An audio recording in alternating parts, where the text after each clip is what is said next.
तो एक बार मैं चाहता हूं कि आप लोग अपने लिए झुकना ताली से आपका खुद का स्वागत करें।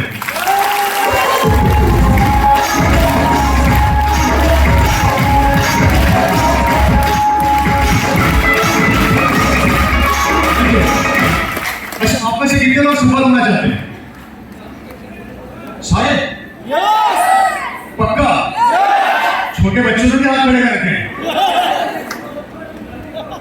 मतलब सबको सफलता चाहिए। सब बड़ा बनना चाहते हैं, सब जिंदगी में आगे जाना चाहते हैं, सब अपने ख्वाब पूरा करना चाहते हैं। अच्छा, काम कितने लोग करना चाहते हैं? सारे करना चाहते हैं, 100% करना चाहते हैं, जुनून के साथ करना सकते हैं। अच्छा, जुनून कब तक चलता रहेगा? शाम में क्या 10 बजे? हेलो दोस्तों, दुनिया में सफलता का एक ही मंत्र है, और मंत्र ये कि सबसे पहले अगर आपको बहुत बड़ा बनना है तो अपने बिलीव लेवल को कभी कमजोर मत होने दें। इस दुनिया के अंदर आपको कोई बड़ा नहीं बना सकता, ना मैं बना सकता हूं, ना कोई और बना सकता है। इस दुनिया में आपको कोई बड़ा बना सकता है तो वो आप खुद हैं। इसके कपड़े ले जाइए, कपड़े अब वो मैंने अभी सर उसको लगाना तो मेरी आवाज खराब है।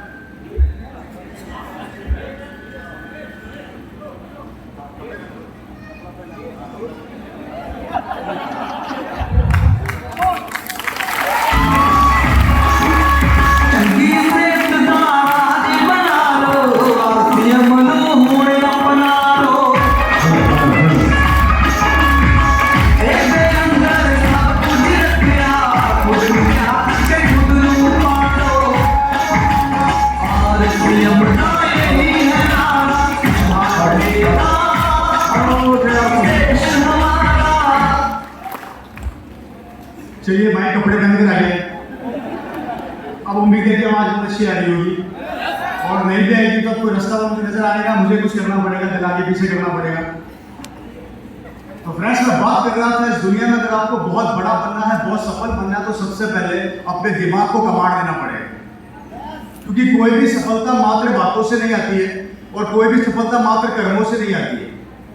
आपको बातें और कर्मों को मिक्स करना पड़ेगा, और उसके बाद अपनी जिंदगी में उतारने के लिए इस पहले माने को कमांड देना पड़ेगा कि मैं कर सकता हूं या नहीं कर सकता। इस दुनिया में सबसे आसान काम है हार मानना। इस दुनिया में सबसे आसान काम क्या है? और हराने के लिए आपको किसी की जरूरत नहीं है। एक छोटा सा बच्चा भी अगर हमारे को आके ये बोलते कि तू ये नहीं कर सकता, हम हार मान जाते हैं, है या नहीं? क्योंकि हारना, नेगेटिव होना, ये हमें गिफ्ट में देता नहीं है, ये हम लोग लेकर आते हैं धरती पर, और ये फैक्ट है, ये कड़वा सत्य है कि हम जिंदगी में बहुत सी ऐसी चीजें साथ में लेकर आते हैं, क्योंकि हम उनको इसलिए लेकर आते हैं क्योंकि वो हमारे ब्लड में मिल चुका होता है। नेगेटिविटी को कभी पैदा नहीं किया जाता, वो ऑटोमेटिक आती है। पॉजिटिविटी को, सफलता को डेवलप करने के लिए मेहनत लगानी पड़ती है। Welcome sir, welcome. खान साहब के लिए एक बार जोरदार तालियां।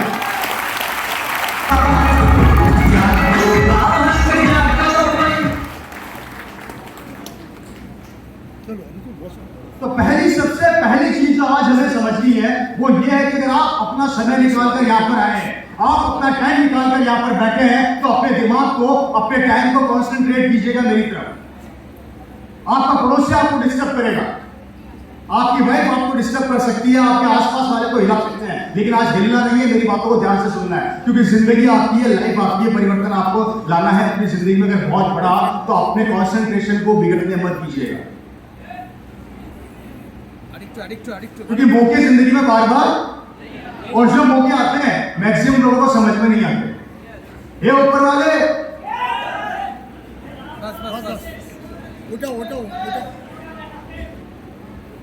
सिर्फ एक चीज का ध्यान रखना है दोस्तों, वो यही है कि अगर आज हम यहाँ पर कुछ सीखने आए हैं, समझना है, तो हमें अपने कॉन्सेंट्रेशन पावर को इकट्ठा करना पड़ेगा, अपने आप को ये अपने माइंड को रोकना पड़ेगा, अपनी हर एक बात जो आप लोगों से करने वाला हूं उसको अपनी जिंदगी में उतारना पड़ेगा, क्योंकि समय बहुत कम है और काम बहुत ज्यादा है। हर आदमी जिंदगी में बड़ा होना चाहता है, सफल होना चाहता है। हर इंसान को जिंदगी में अपने ख्वाब पूरे करने हैं, हर इंसान को जिंदगी में आगे बढ़ना है, हर इंसान कुछ न कुछ अपनी मेहनत से पाना चाहता है। लेकिन प्रॉब्लम कहां पर आती है? प्रॉब्लम वहां आती है जब वो किसी भी चीज को पाने के लिए या किसी चीज को अपनी जिंदगी में उतारने के लिए या सफलता के लिए जब दौड़ लगाता है। दौड़ लगाने से मतलब जब वो संघर्ष करता है, मैदान में उतरता है, तब उसे पता लगता है कि रियल में सफलता पाना कितना मुश्किल है। यस अगर मैं आप लोगों से पूछूं कि सफल कितने लोग होना चाहते हैं, आप सब हाथ खड़ा कर देंगे। लेकिन प्रैक्टिकल बात यह है कि जब सफलता की दौड़ चालू होती है तो हमें पता लगता है कि सफल होना कितना मुश्किल काम है, क्योंकि इस दौड़ के अंदर हम अकेले नहीं दौड़ रहे होते, 140 करोड़ की आबादी दौड़ रही होती है। यस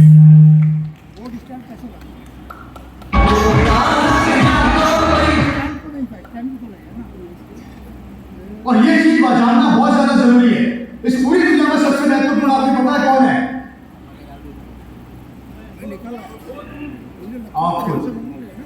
आप जैसा कोई नहीं है। और ये बात सब पर लागू होती है, चाहे जेंट्स हो चाहे लेडीज हो। लेकिन प्रॉब्लम कहां पर चालू होती है कि जब हम अपनी जिंदगी के अंदर कुछ पाने के लिए आगे बढ़ते हैं तो कुछ लोग हमें रोक देते हैं या हमारी सोच को तोड़ देते हैं। वो हमें हराने के लिए पूरी ताकत लगाते हैं, वो पूरी एनर्जी लगाते हैं कि आगे ना बढ़ पाए। और इसी कारण से हिंदुस्तान का बहुत सा ऐसा आदमी है और यहाँ पर बैठे ऐसे बहुत से लोग हैं, करना तो बहुत कुछ चाहते हैं, लेकिन कुछ लोग उनको आगे बढ़ने से रोक देते हैं, या वो डर जाते हैं या घबरा जाते हैं, या अपने सपनों को उम्र के साथ साथ छोटा कर देते हैं। लाइफ क्या है? What is life? जिंदगी क्या है? छोटे थे सपने बड़े थे, बड़े हुए सपने छोटे हो गए। ऐसा क्यों हुआ?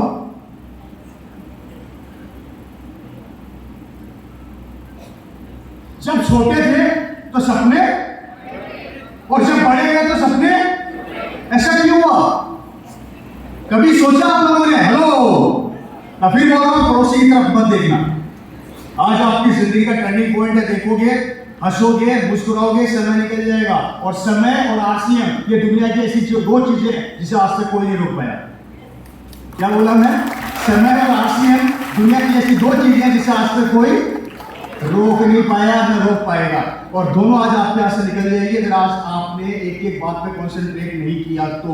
मैंने आप लोगों से एक चीज पूछी, जब छोटे थे तो सपने बड़े थे, बड़े हुए तो सपने छोटे हो गए, और धीरे धीरे उम्र के साथ साथ कई लोगों के तो खत्म भी हो गए। ऐसा क्यों हुआ? और अगर ऐसा हुआ तो कारण क्या रहा? कभी सोचा, कभी चिंतन किया आप लोगों ने? हिंदी समझ में आती है? हाथ खड़ा करो ईमानदारी से, कितने लोगों से हिंदी समझ में नहीं आती?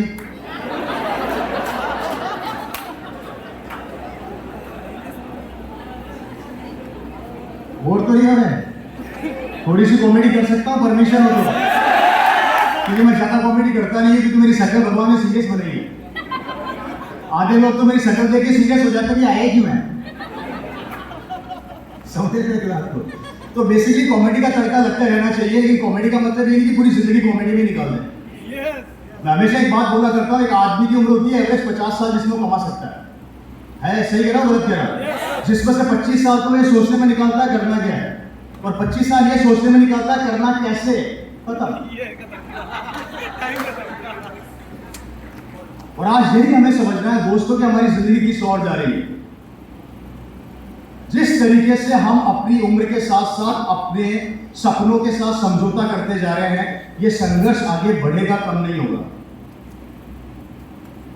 और ये मैं बात कर रहा हूं 2022 की।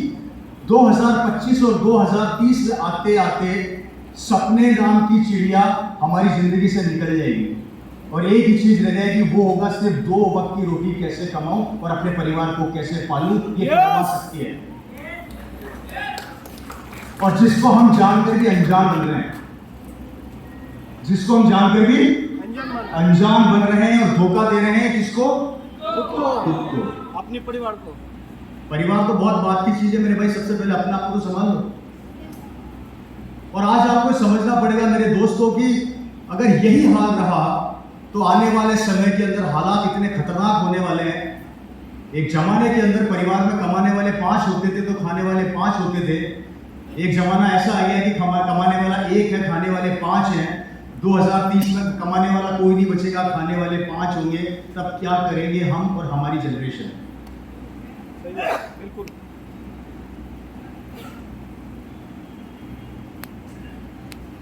हेलो, और ये कहानी अकेले रवि शर्मा की नहीं है, ये कहानी है किसी रामलाल या श्यामलाल की नहीं है, ये कहानी इस बैठे हॉल में हर एक आदमी की है, इस धरती पर जी रहे हर एक इंसान की है। सब परेशान है, सब दुखी है, कहीं ना कहीं अपना पेट पालने के लिए, अपने बच्चों को पालने के लिए हम सब लोग संघर्ष कर रहे हैं, क्योंकि हम सब किसके पीछे भाग रहे हैं? पैसे के पीछे। जो इंसान पूरी जिंदगी पैसे के पीछे भागता है, पैसे के पीछे ही भागता रह जाता है। और कुछ लोग होते हैं जो पैसे को अपने पीछे भगवाते हैं। वो पैसे के पीछे नहीं भागते, पैसा उनके पीछे पीछे भागता है। अब हम किस कैटेगरी में आते हैं? हम किस कैटेगरी में आते हैं? क्या पूरी जिंदगी पैसे के पीछे भागना है, या ऐसा समय है कि पैसा एक दिन आपके पीछे भागे, पीछे भागे, पीछे भागे? कैसी लाइफ चाहिए मेरे भाई?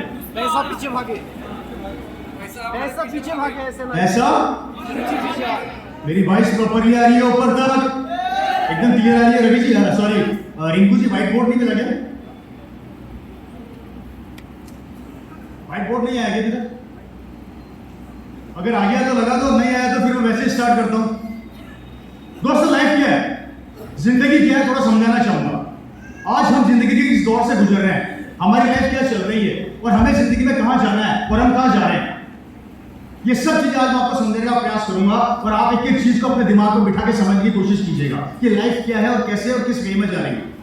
और इस वे को हमने अगर नहीं रोका तो हमारी लाइफ बहुत तेजी से खत्म होगी, बहुत तेजी से बर्बाद होगी, और हम चाहकर भी उसको रोक नहीं पाएंगे। और ऐसा हो रहा है, ऐसा हो रहा है दोस्तों। आज हर फील्ड में संघर्ष बढ़ चुका है। डॉक्टर की फील्ड में ले लो, इंजीनियर्स ले लो, साइंटिस्ट ले लो, बेरोजगार ले लो, बेलदार ले लो, चपड़ासी ले लो, किसी भी फील्ड को उठा के देख लो आप, दुकानदार ले लो, फैक्ट्रियां ले लो, दुनिया के हर फील्ड में संघर्ष बढ़ता चला जा रहा है, कंपटीशन बढ़ता चला जा रहा है। और जहां कंपटीशन बढ़ता चला जा रहा है वहां इनकम खत्म होती जा रही है, कम होती जा रही है। Am I right or wrong? सही कह रहा हूं, गलत कह रहा हूं? और ऐसा क्यों हो रहा है? ऐसा क्यों हो रहा है? ऐसा इसलिए हो रहा है कि हर इंसान अपनी जेब भरना चाहता है, हर इंसान पैसा कमाना चाहता है, और उस पैसे कमाने की चाह में वो किसी भी हद तक जा सकता है और जा रहा है। जिस चीज को आप इनकम बोलते हो, किसी न किसी का तो खर्चा है ना। यस, सही कह रहा हूं, गलत कह रहा हूं? अगर कोई आपको मैंने कहा 20,000 दे रहा है तो उसमें 20,000 उसका क्या हो गया?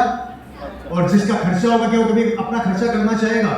कभी नहीं चाहेगा। इट मींस दुनिया का हर आदमी अपने पैसे को बचाने का प्रयास कर रहा है, और दुनिया का हर आदमी पैसा कमाने का भी प्रयास कर रहा है। सिक्के के दो पहलू होते हैं, नेगेटिव और पॉजिटिव, दोनों तरफ देखना जरूरी है। हमने जिंदगी के अंदर एक ही पहलू को देखा, कभी दूसरे पहलू को नहीं देखा, जिसका नतीजा क्या हुआ मैं अभी आपको बता रहा हूं। कितनी देर में आ रहा बोर्ड? और इस चीज थोड़ा जल्दी कर दीजिए। इस चीज को हमें आज समझना पड़ेगा दोस्तों, क्योंकि दुनिया दो पार्ट में बढ़ चुकी है। दुनिया दो भाग में बढ़ चुकी है, गरीबी और अमीरी। ये दो पार्ट हो चुके हैं पूरे हिंदुस्तान में। हमेशा दो पार्ट पे काम कर रही है दुनिया, और जिसका रेशो क्या निकल कर आया? 80 और 20 का। 80-20 क्या रेशो निकल कर आया? 80-20। 80 और 20 का रेशो क्या हुआ?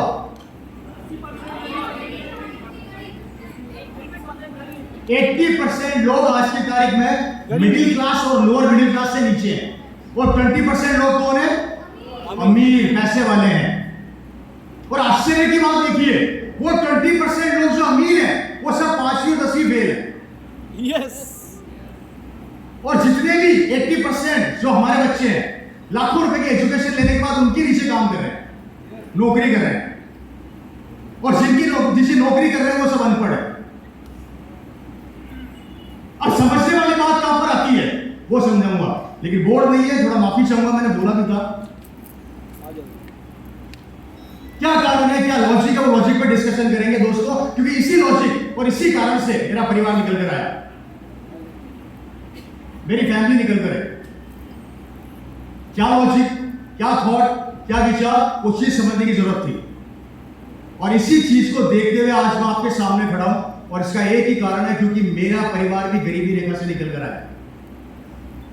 हमने भी जिंदगी के इस दौर को देखा और महसूस किया कि हकीकत में गरीबी क्या होती है, संघर्ष क्या होता है, मेहनत क्या होती है, और एक आदमी जब मेहनत करता है और उसको उसका 100% रिजल्ट नहीं मिलता, वो दर्द क्या होता है।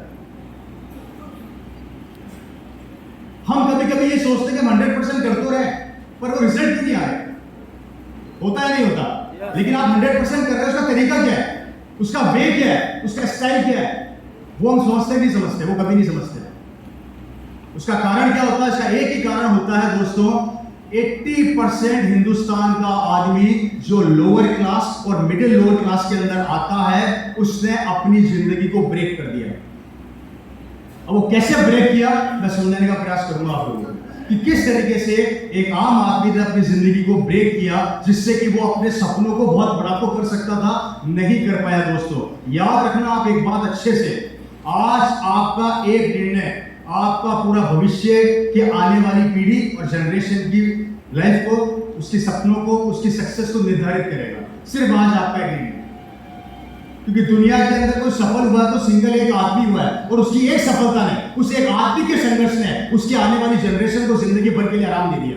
यस, ये समझना बहुत ज्यादा जरूरी है कि हमारी आज की मेहनत हमारी आने वाली जनरेशन को कितना स्ट्रांग बनाती है या कितनी स्ट्रांग बन पाती है। इसलिए पहली चीज, कभी भी अपने कॉन्फिडेंस लेवल को वीक मत होने देना। आपका विश्वास आपको बहुत आगे लेकर भी जाएगा, और आप ही का विश्वास आपको बहुत जल्दी खत्म भी कर देगा। ये बात याद रखना है। यस, क्योंकि विश्वास उस चिड़िया का नाम है जो किसी भी पर पे बैठ जाए वो 100% अपना रिजल्ट देकर ही जाती है, चाहे नेगेटिव हो चाहे पॉजिटिव हो। और यही चीज, यही थॉट, यही विचार आपको समझने पड़ेंगे, क्योंकि दोस्तों आप इस पूरी दुनिया के लिए एक हो सकते हो, लेकिन आपका परिवार, उसके लिए पूरी दुनिया आप अकेले हो। दुनिया में आपकी कोई वैल्यू हो ना हो, लेकिन आपके परिवार के लिए आपकी वैल्यू बहुत ज्यादा है। और उसी परिवार को अगर आपको सिक्योर करना है, बहुत आगे बढ़ना है, अपनी जिंदगी में अपने सपनों को पूरा करना है, तो अपने नजरिए को बदलना पड़ेगा। और नजरिया कैसे बदला जाता है उसका तरीका बताऊंगा दोस्तों। 80% हिंदुस्तान की पॉपुलेशन में आप और हम आते हैं, आते नहीं आते हैं? यस। आज हम संघर्ष के इस दौर से निकल रहे हैं, जिस दौर को कहा जाता है समझौते वाली जिंदगी। माफी चाहूंगा, अगर आज हमारी जिंदगी में झांक कर देखें तो हम सब कर्जे के नीचे दबे पड़े। सही कह रहा हूं, गलत कह रहा हूं? किसी के ऊपर मकान का कर्जा है तो किसी के ऊपर कार का कर्जा है, किसी पे बच्चों की एजुकेशन का कर्जा है तो किसी पे अपने बच्चों की शादी का कर्जा है। कोई अपने मकान को बहुत बड़ा रूप देना चाहता है तो कर्जा कर्जा कर्जा कर्जा कर्जा। हम सब लोन के नीचे दबे बैठे हैं। अगर जिंदगी का एक पलड़ा देखा जाए तो हम सब कर्जदार हैं, और दूसरा पलड़ा देखा जाए तो कर्ज चुकाते चुकाते चुकाते हमारी कमरें टूट गई और हम बूढ़े होने वाले हैं, और एक दिन बूढ़े हो भी जाएंगे, लेकिन कर्जा खत्म नहीं होगा। अगर इस दुनिया से बाहर आना चाहते हो, ऐसी लाइफ स्टाइल से बाहर आना चाहते हो, तो सिर्फ एक ही प्लेटफॉर्म है जिसका नाम है RCM, जो आपको इस प्लेटफॉर्म इस दुनिया से बाहर निकाल कर लेकर आएगा। और ये फैक्ट है, ये फैक्ट है दोस्तों। इस बिजनेस की सबसे खूबसूरत चीज बताता हूं आपको क्या है। ये दुनिया का पहला ऐसा व्यापार है जो मुझे लगता है जो कभी किसी से ये नहीं पूछता कि तू कितना पढ़ा लिखा है, तू किस समाज का है, तू किस गांव का है, तेरी जाति क्या है। मुझे इस बिजनेस की सबसे खूबसूरत चीज ये लगती है कि ये बिजनेस कभी भी किसी से ये नहीं पूछता कि तेरी क्वालिफिकेशन, तेरा अनुभव, तेरा एक्सपीरियंस क्या है, तू लड़की है या लड़का है, तू बूढ़ा है जवान है। ये बिजनेस किसी से ये नहीं पूछता अरे दुनिया का इतना कमाल का व्यापार है, 18 साल से ऊपर हो जाओ, मर भी गए होंगे, आखिरी सांस में फॉर्म भर लोगे तो मरने के बाद भी ज्वाइनिंग हो जाएगी। ये दुनिया का सबसे शानदार बिजनेस। क्या बोला?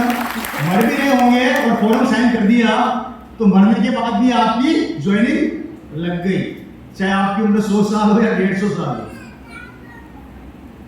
जबकि दुनिया के हर फील्ड में, गौर से सुनना दोस्तों, कितनी महत्वपूर्ण बात बता रहा हूं, दुनिया के हर फील्ड के अंदर आपका एक्सपीरियंस, आपका अनुभव देखकर आपको काम दिया जाता है। 10वीं पढ़े लिखे हो, इतनी सैलरी दे दो, ग्रेजुएट किए हुए हो, इतना पैसा दे दो, डॉक्टरी कर रखा है, इतना पैसा दे दो, इंजीनियर कर रखा है, इतना पैसा दे दो।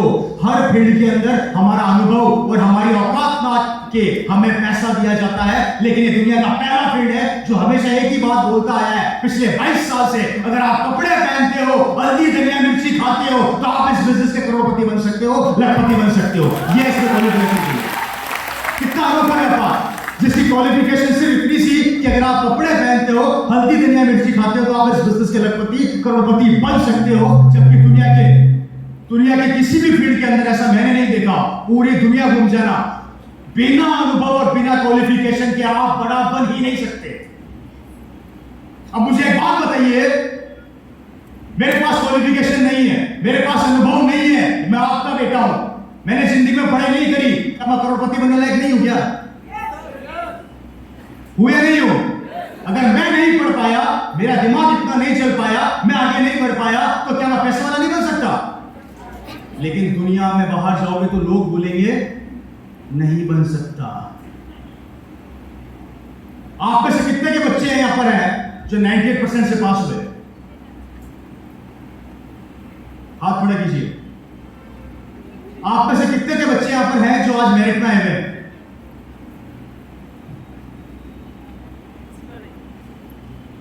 आप में से कितने के यहां पर बैठे ऐसे बच्चे हैं जिनके बच्चों ने इतिहास बना लिया? एक हाथ खड़ा हुआ है, दो हाथ खड़े हुए हैं। 98%, 90% से कितने बच्चे स्कूल पास कर चुके, कॉलेज पास कर चुके? हाथ खड़ा कीजिए। कितने के बच्चे हैं? 1 2 3 4 5 6 7 8 9 10 11 12। और 65% से कितने बच्चों ने स्कूल पास करी? हाथ खड़ा कीजिए। रेशो देखते जाओ, ये रेशो बढ़ गया। हाँ, कम ऑन। 45% जो आपने स्कूल पास करी, कॉलेज पास किया, हाथ खड़ा कीजिए। कितने? 30%। हाथ खड़ा करो। कितने? और फेल कितने हुए वो भी हाथ खड़ा कर दो। मैं आपको रेशो समझा रहा हूं। क्वालिफिकेशन बढ़ी तो भी संघर्ष बढ़ा, क्वालिफिकेशन छोटी तो भी संघर्ष उतना का उतना। क्या बोला मैं? लाखों रुपया खर्च करने के बाद भी 98% लेने के बाद भी हम में से कोई ऐसा नहीं है जो गारंटी दे सकता है कि आपके बच्चे को नौकरी मिल जाएगी क्या। और ये कड़वा सत्य है, ये कड़वा सत्य है दोस्तों, कि हिंदुस्तान की पॉपुलेशन के अंदर हर घर में एक बच्चा है, एक बच्ची है, लाखों रुपए एजुकेशन लेने के बाद भी उसको काम नहीं मिल रहा, व्यापार नहीं कर सकता, नौकरी नहीं कर पा रहा, संघर्ष करता चला जा रहा है और संघर्ष बढ़ता चला जा रहा है। आज 2022 में 140 करोड़ की आबादी है, 2030 में 180 करोड़ की आबादी होगी। और जब 180 करोड़ की आबादी होगी तो हमारा नंबर आएगा नहीं आएगा? क्या लगता है आप लोगों को? आसानी से आ जाएगा नौकरियों में? नहीं आएगा सर। काम धंधा मिल जाएगा, घर का खर्चा चला लेगा, भविष्य सिक्योर कर लेगा। अब मेरे को आप एक बात बताइए कि हम लोगों को 25 से 50 हजार कमाने के लिए 2025 में 2022 में इतनी मेहनत करनी पड़ रही है, तो 2030 में 2040 में आपका बेटा जब मेरी उम्र का हो जाएगा वो कैसे अपना बच्चों को पालेगा, अपने परिवार को पालेगा? जवाब चाहिए मेरे को, बताइए।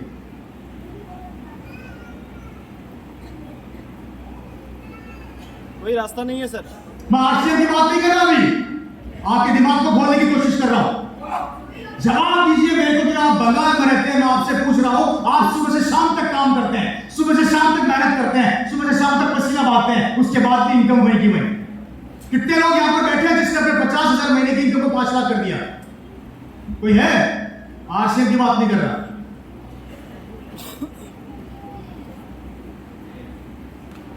अच्छा कर लोगे क्या? हेलो, कोई रास्ता नहीं है सर। जब 2022 में हम अपनी 50,000 की इनकम को 5 लाख नहीं कर सकते, तो 2030 में जो महीने का 20,000 कमा रहा होगा उसको 30,000 आने में कितना समय लगेगा मेरे भाई? पसीने निकल जाएंगे पर पहुंच नहीं पाएगा। तब क्या करेंगे हम लोग? हमारे राजस्थान में बारात आया करती थी आज से 20-25 साल पहले, 5-5 दिन रुका करती थी। अभी बारात आती है 5 घंटे में रवाना। समझ रहे हो ये बात को? और अब तो कंडीशन ये हो गई, पहले बाराती आते थे 2-2 हजार, अब बाराती आते हैं 200।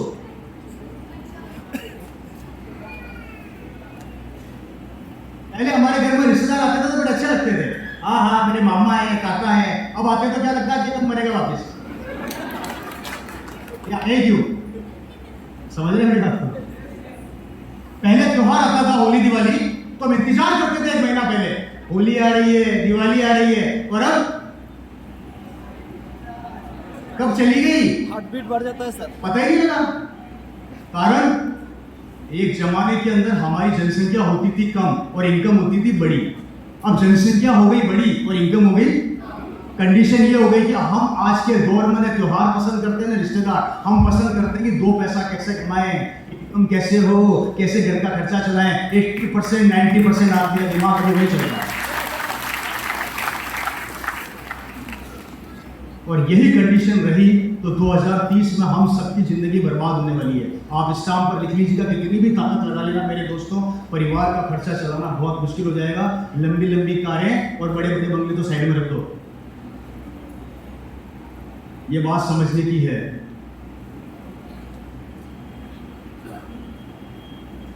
मैं बात कर रहा था 80% आदमी की, चूंकि बोर्ड अभी आया नहीं, मुझे लगता है ये आएगा, तो मैं अपनी बात को आगे बढ़ा देता हूं। 80% जो लोग हैं हिंदुस्तान के, उनको 3 कैटेगरी में बांटा गया है। कितनी कैटेगरी में? आपने सुना हमेशा कि हिंदुस्तान की 80% की पॉपुलेशन मिडिल क्लास और लोअर मिडिल क्लास में जी रही है, लेकिन इस कैटेगरी को, इस 80% को भी 3 कैटेगरी में बांटा गया है। कितनी कैटेगरी में दोस्तों? मिलना चाहेंगे? 3 कैटेगरी कौन कौन सी है? हेलो ऊपर वाले, नीचे वालों, आवाज क्लियर आ रही है मेरी? 3 कैटेगरी में हम लोगों को बांटा गया, पहली, दूसरी और तीसरी। मैं बात करने जा रहा हूं पहली कैटेगरी की। 80% इंडिया का जो आदमी है, जो मिडिल क्लास और लोअर मिडिल क्लास से के नीचे जी रहा है, उसको 3 कैटेगरी में बांटा गया, जिसमें पहली कैटेगरी आती है वो ये है, ये वो आदमी है जो पहली कैटेगरी में आता है। इसकी जिंदगी क्या है समझने की कोशिश करना। इसकी जिंदगी क्या है समझने की कोशिश करना।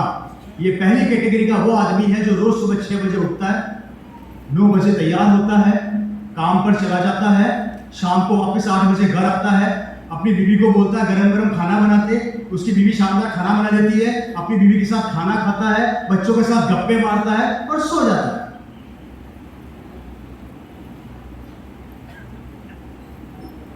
ये 80% कैटेगरी के 80% लोगों में से पहली कैटेगरी का आदमी। गौर से सुनना, इस आदमी की जिंदगी ये है, ये कभी कुछ अलग नहीं करना चाहता।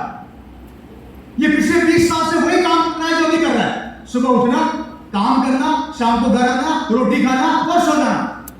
ये सेटिस्फाई है अपनी जिंदगी से। क्या है? सेटिस्फाई। मुझे भगवान ने बहुत अच्छी जिंदगी दी थी, और ये अपने बच्चों को भी यही सिखाता है कि तुम्हें भी निकम्मो यही करना है। रोज सुबह उठना है, नहाना धोना है, कपड़े पहनने हैं, ऑफिस जाना है, घर आना है, खाना खाना है, गप्पे मारने हैं, सो जाना है। ये अपनी जिंदगी में कुछ बड़ा नहीं करना चाहता, क्योंकि ये अपनी जिंदगी जैसी चल रही है उससे खुश है। अगर कोई इसको बड़ा करने को बोल दे, इसको टेंशन हो जाती है, तुम्हें क्या बोल दिया, अलग करना पड़ेगा, मेरे से नहीं होता, मेरी जैसी चल रही है चलने दो। आप में से यहाँ पर कुछ लोग बैठे हैं इस कैटेगरी के।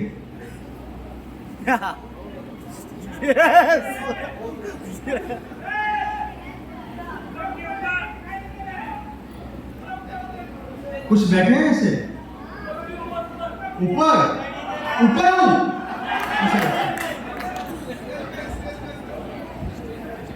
क्यों बुढ़ापे में दुख दे रहे हो मेरे को? अब ठीक है, तो पहली कैटेगरी मैंने कौन सी बताई? 80% की पहली कैटेगरी वो लोग हैं जो अपनी जिंदगी से सेटिस्फाई है, जो कुछ बड़ा नहीं करना चाहते, वो जैसी जिंदगी चल रही है चलने दो। और वो अपने बच्चों को भी यही सिखाते हैं कि जैसी जिंदगी चल रही है चलने दो। आप में से कितने लोग हैं ऐसे?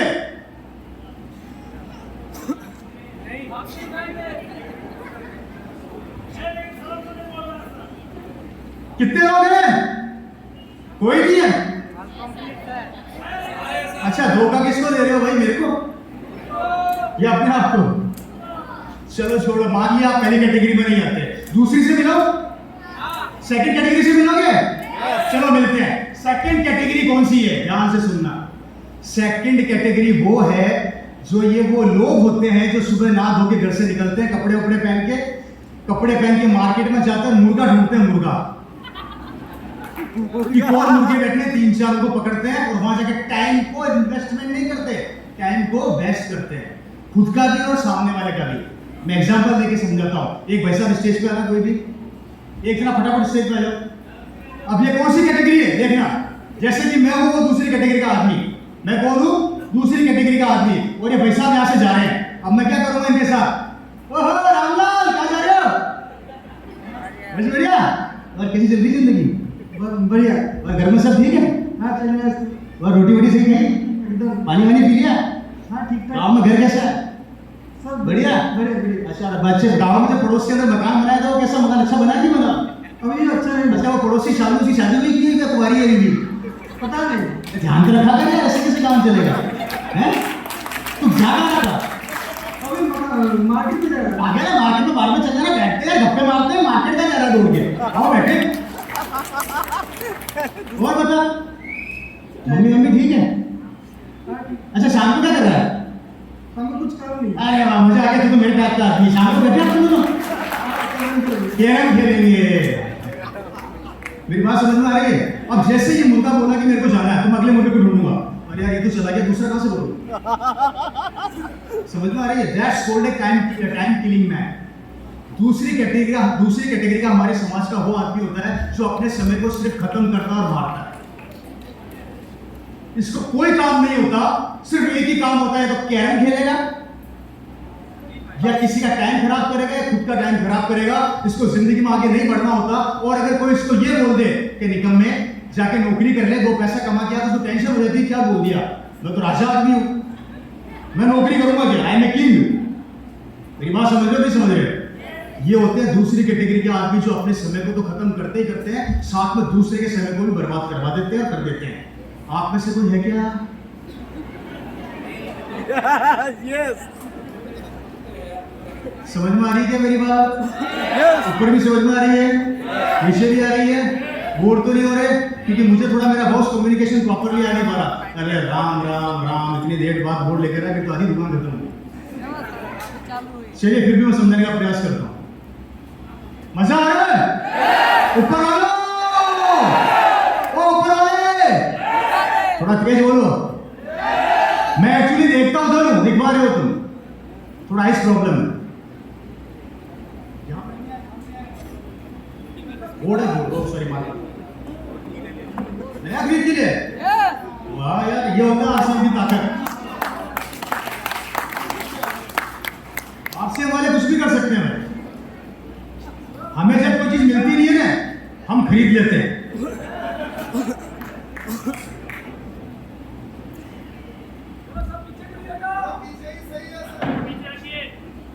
अभी ठीक है, दिख रहा है? परफेक्ट। अभी दिख रहा है?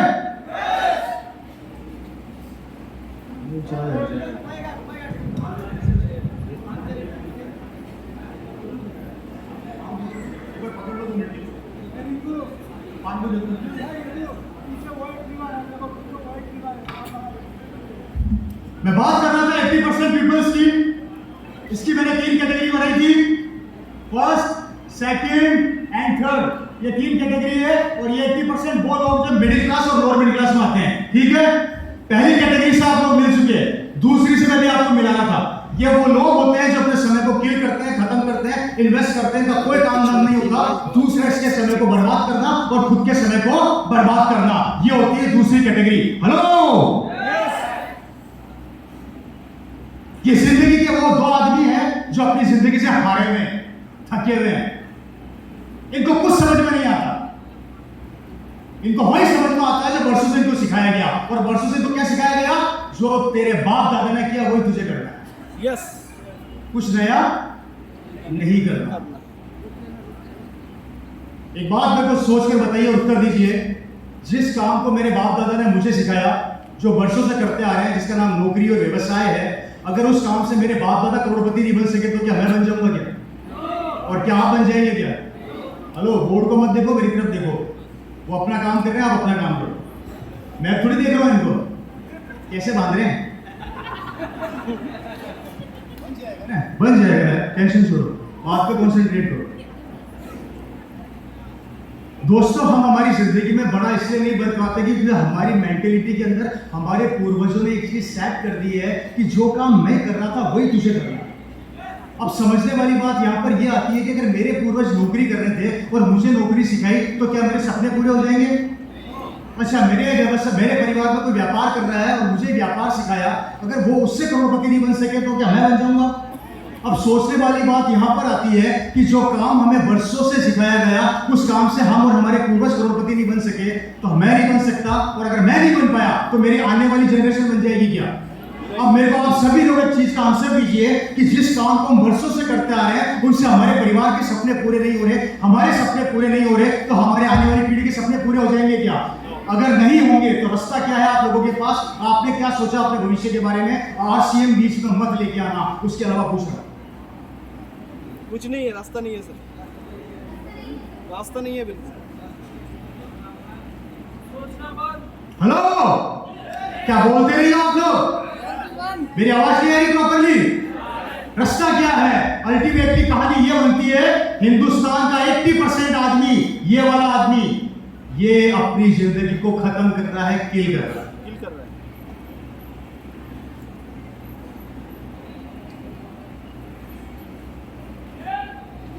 अब मिलते हैं तीसरी कैटेगरी से। तीसरी कैटेगरी मतलब ये, मिलना चाहेंगे इससे? यस। मिला उस आदमी से। कौन है 80% का तीसरा आदमी? ये 80% का तीसरा आदमी होता है ड्रीमर। यस। ये होता है सपने देखने वाला, ये होता है भूत, ये होता है पागल, ये होता है अपने सपनों को पूरा करने के लिए दिन रात एक करने वाला। ये आदमी वो होता है जो अपने सपनों को एक बार सेट कर लेता है तो जब तक उनको पा नहीं लेता चैन की नींद नहीं सोता। ये किसी के साथ फालतू बातें नहीं करता, ये किसी के साथ फालतू गप्पे नहीं मारता, ये किसी के साथ अपने टाइम को खत्म नहीं करता। इसको सिर्फ अपना टारगेट नजर आता है और वो होता है ओनली सफलता सफलता सफलता सफलता सफलता सफलता और सफलता। इसको सिर्फ एक चीज नजर आती है कि मुझे कुछ बनना है, इसको एक चीज नजर आती है मुझे भीड़ से अलग करके दिखाना है, इसको एक चीज नजर आती है कि मैं जिंदगी में किसी से हार नहीं सकता, इसको एक चीज नजर आती है कि मुझे आगे बढ़ने से कोई रोक नहीं सकता। इसे बोला जाता है ड्रीमर, जो सपने देखता है और उनको सच कर देता है। आ रही है मेरी बात समझ में? हेलो, ये जिंदगी में कभी भी किसी की नहीं सुनता, ये सुनता तो सिर्फ अपने सपनों की। इसको आसानी से नींद नहीं आती क्योंकि इसको नजर आ रहे होते हैं सपने। ये जिंदगी में बहुत बड़ा करना चाहता है और ये करके रहता है क्योंकि इसका लक्ष्य इसके सामने खुला होता है। और ये दो कैटेगरी, ये दो लोग मिलके इसकी जिंदगी बर्बाद करने में पूरी ताकत लगाते हैं। ताकत लगा देता है। यस।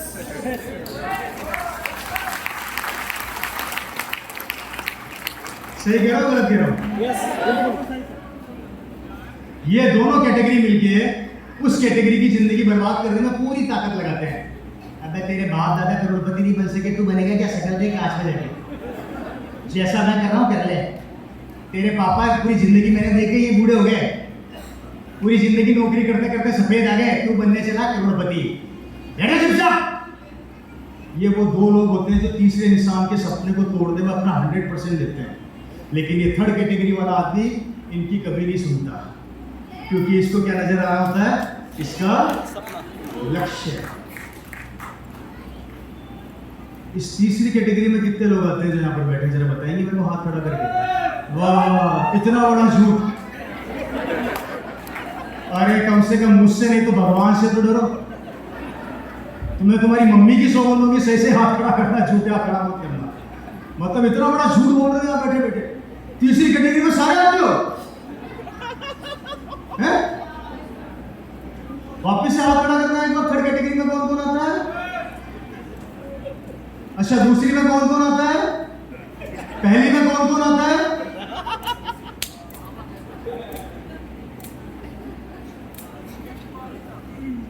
और जिन्होंने हाथ खड़े नहीं किए वो किस कैटेगरी में आते हैं? फिर तो दुनिया के वो लोग जिनको पता ही नहीं कि जन्म क्यों है, आप उस कैटेगरी में आते हैं क्या? अरे यार कमाल करते हो, कुछ तो हाथ खड़ा करो। तीसरी वाली को फटाक से हाथ खड़ा कर दिया। अल्टीमेटली मेरा कहना ये दोस्तों, जिंदगी में अगर आपको आगे बढ़ना है तो आपको इन दो कैटेगरी को छोड़ना पड़ेगा और इस कैटेगरी को अपनाना पड़ेगा। दैट्स कॉल्ड द सफल कैटेगरी। 80% आदमी वो है जो सफल होने वाले। सिमिलर कैटेगरी मेरी फैमिली की, मेरे फादर इस कैटेगरी में आते थे। गरीब परिवार से निकले हम लोग। इस 80% परिवार, इस 80% का हमारा परिवार था, लेकिन कैटेगरी कौन सी थी? तीसरी कैटेगरी। किसमें थे हम लोग? 80%। आप किसमें हैं? 80% में। आते किसमें हो? आप में से आधे लोग इसमें आते हैं, आप में से आधे लोग इसमें आते हैं और आप में से आधे लोग झूठ बोलना मत, झूठ बोलना मत क्योंकि ये कड़वा सत्य है। स्वीकार करना नहीं करना आपका प्रॉब्लम है, मेरा नहीं है। रवि शर्मा की तो निकल पड़ी। झूठ बोलोगे तो अपने आप से बोलोगे, धोखा दोगे तो अपने आप को दोगे। और याद रखना आज मेरी बात समझ में नहीं है तो टेंशन बिल्कुल मत करना, अगली मीटिंग में कोई राम लाल आएगा उसको समझ में आ जाएगी, वो यस कर लेगा आरसीएम। यस आपको समझ में नहीं है तो वहीं के वहीं रह जाओगे, सोचना आपको लेना क्या करना। मेरे फादर भी 3rd कैटेगरी में आया करते थे, गरीबी रेखा से निकले, दिन रात मेहनत करी, संघर्ष किया, कभी रुके नहीं, हारे नहीं। छोटी सी उम्र में उन्होंने वो काम किए जो बच्चे खिलौनों से खेला करते हैं, वो ढाबे पर जाके कचौरियां पकड़ाते थे। इतना सा बच्चा, छोटा सा परिवार, दादाजी मजदूरी का काम करते थे, 10 बाय 10 के कमरे में किराए पर रहा करते थे, खुद का मकान भी नहीं था, खर्चा चलाने का पैसा नहीं था, हालत खराब थी घर की। लेकिन उसके बाद भी मेरे फादर के सपने बहुत बड़े थे, वो जिंदगी में कभी हार नहीं माने, रुके नहीं।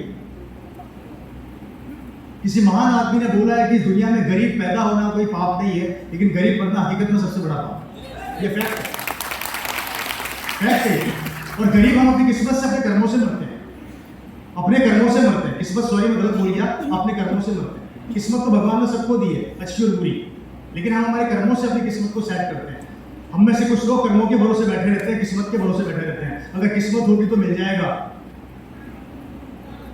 जबकि किस्मत भगवान ने आपको दीदी इंसान बना दिया। अगर गाय कुत्ता बना देता हमारे तो तुम क्या करते? हमारे भगवान ने किस्मत क्या दी, हमें इंसान का रूप दे दिया। मेरे दोस्त, 3rd कैटेगरी में मेरा फादर थे, उन्होंने लगातार मेहनत करी, दिन रात दौड़े, छोटी सी उम्र में कचौड़ी बेच बेच के अपना पेट भरा। स्कूल गए, वहां पर भी संघर्ष किया, कॉलेज गए, वहां भी संघर्ष किया, कॉलेज कंप्लीट किया तो राजस्थान सरकार को उनकी अच्छी नौकरी मिल गई, जॉइंट डायरेक्टर बन गए सन 2000 में। कौन से ईयर में? 2000 में। सर 2000 में मेरे फादर की 1 महीने की सैलरी हुआ करती थी, मेरे फादर की 1 महीने की सैलरी हुआ करती थी 25,000 रुपया पर मंथ। नहीं कोई बात नहीं कर दूंगा, थैंक यू। 25,000 रुपया पर मंथ मेरे फादर कमाते थे सन 2000 में। अब गौर से सुनना, एक मजदूर का बेटा ऑफिसर बन गया। किसका बेटा? मजदूर का। मजदूर का बेटा क्या बन गया?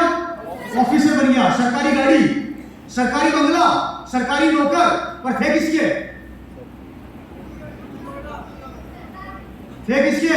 सरकार की। सरकार के।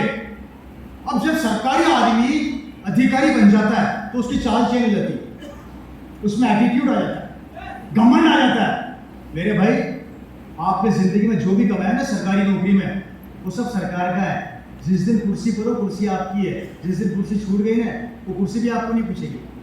आदमी तो बहुत दूर की बात है। तो आपने कमाया क्या? पूरी जिंदगी नौकरी करके कमाया क्या? एक कुर्सी तक नहीं कमा सके, खुद के लिए कुर्सी भी नहीं कमा सके, क्योंकि कुर्सी भी आपको एक दिन बोलेगी टाटा, अब कोई और आएगा। पूरी जिंदगी मेहनत करने के बाद एक नौकरी करने वाला इंसान अपनी कुर्सी तक नहीं कमा पाता, और पूरी जिंदगी नौकरी करने के बाद बैंक बैलेंस होता है 0। चेक कर लेना, क्योंकि मकान की किस्तें और घर का किराया बढ़ते बढ़ते बढ़ते बढ़ते खुद तो बूढ़ा हो ही जाता है, साथ में अकाउंट भी बूढ़ा हो जाता है, बैंक अकाउंट भी बूढ़ा हो जाता है, खाली पड़ा रहता है।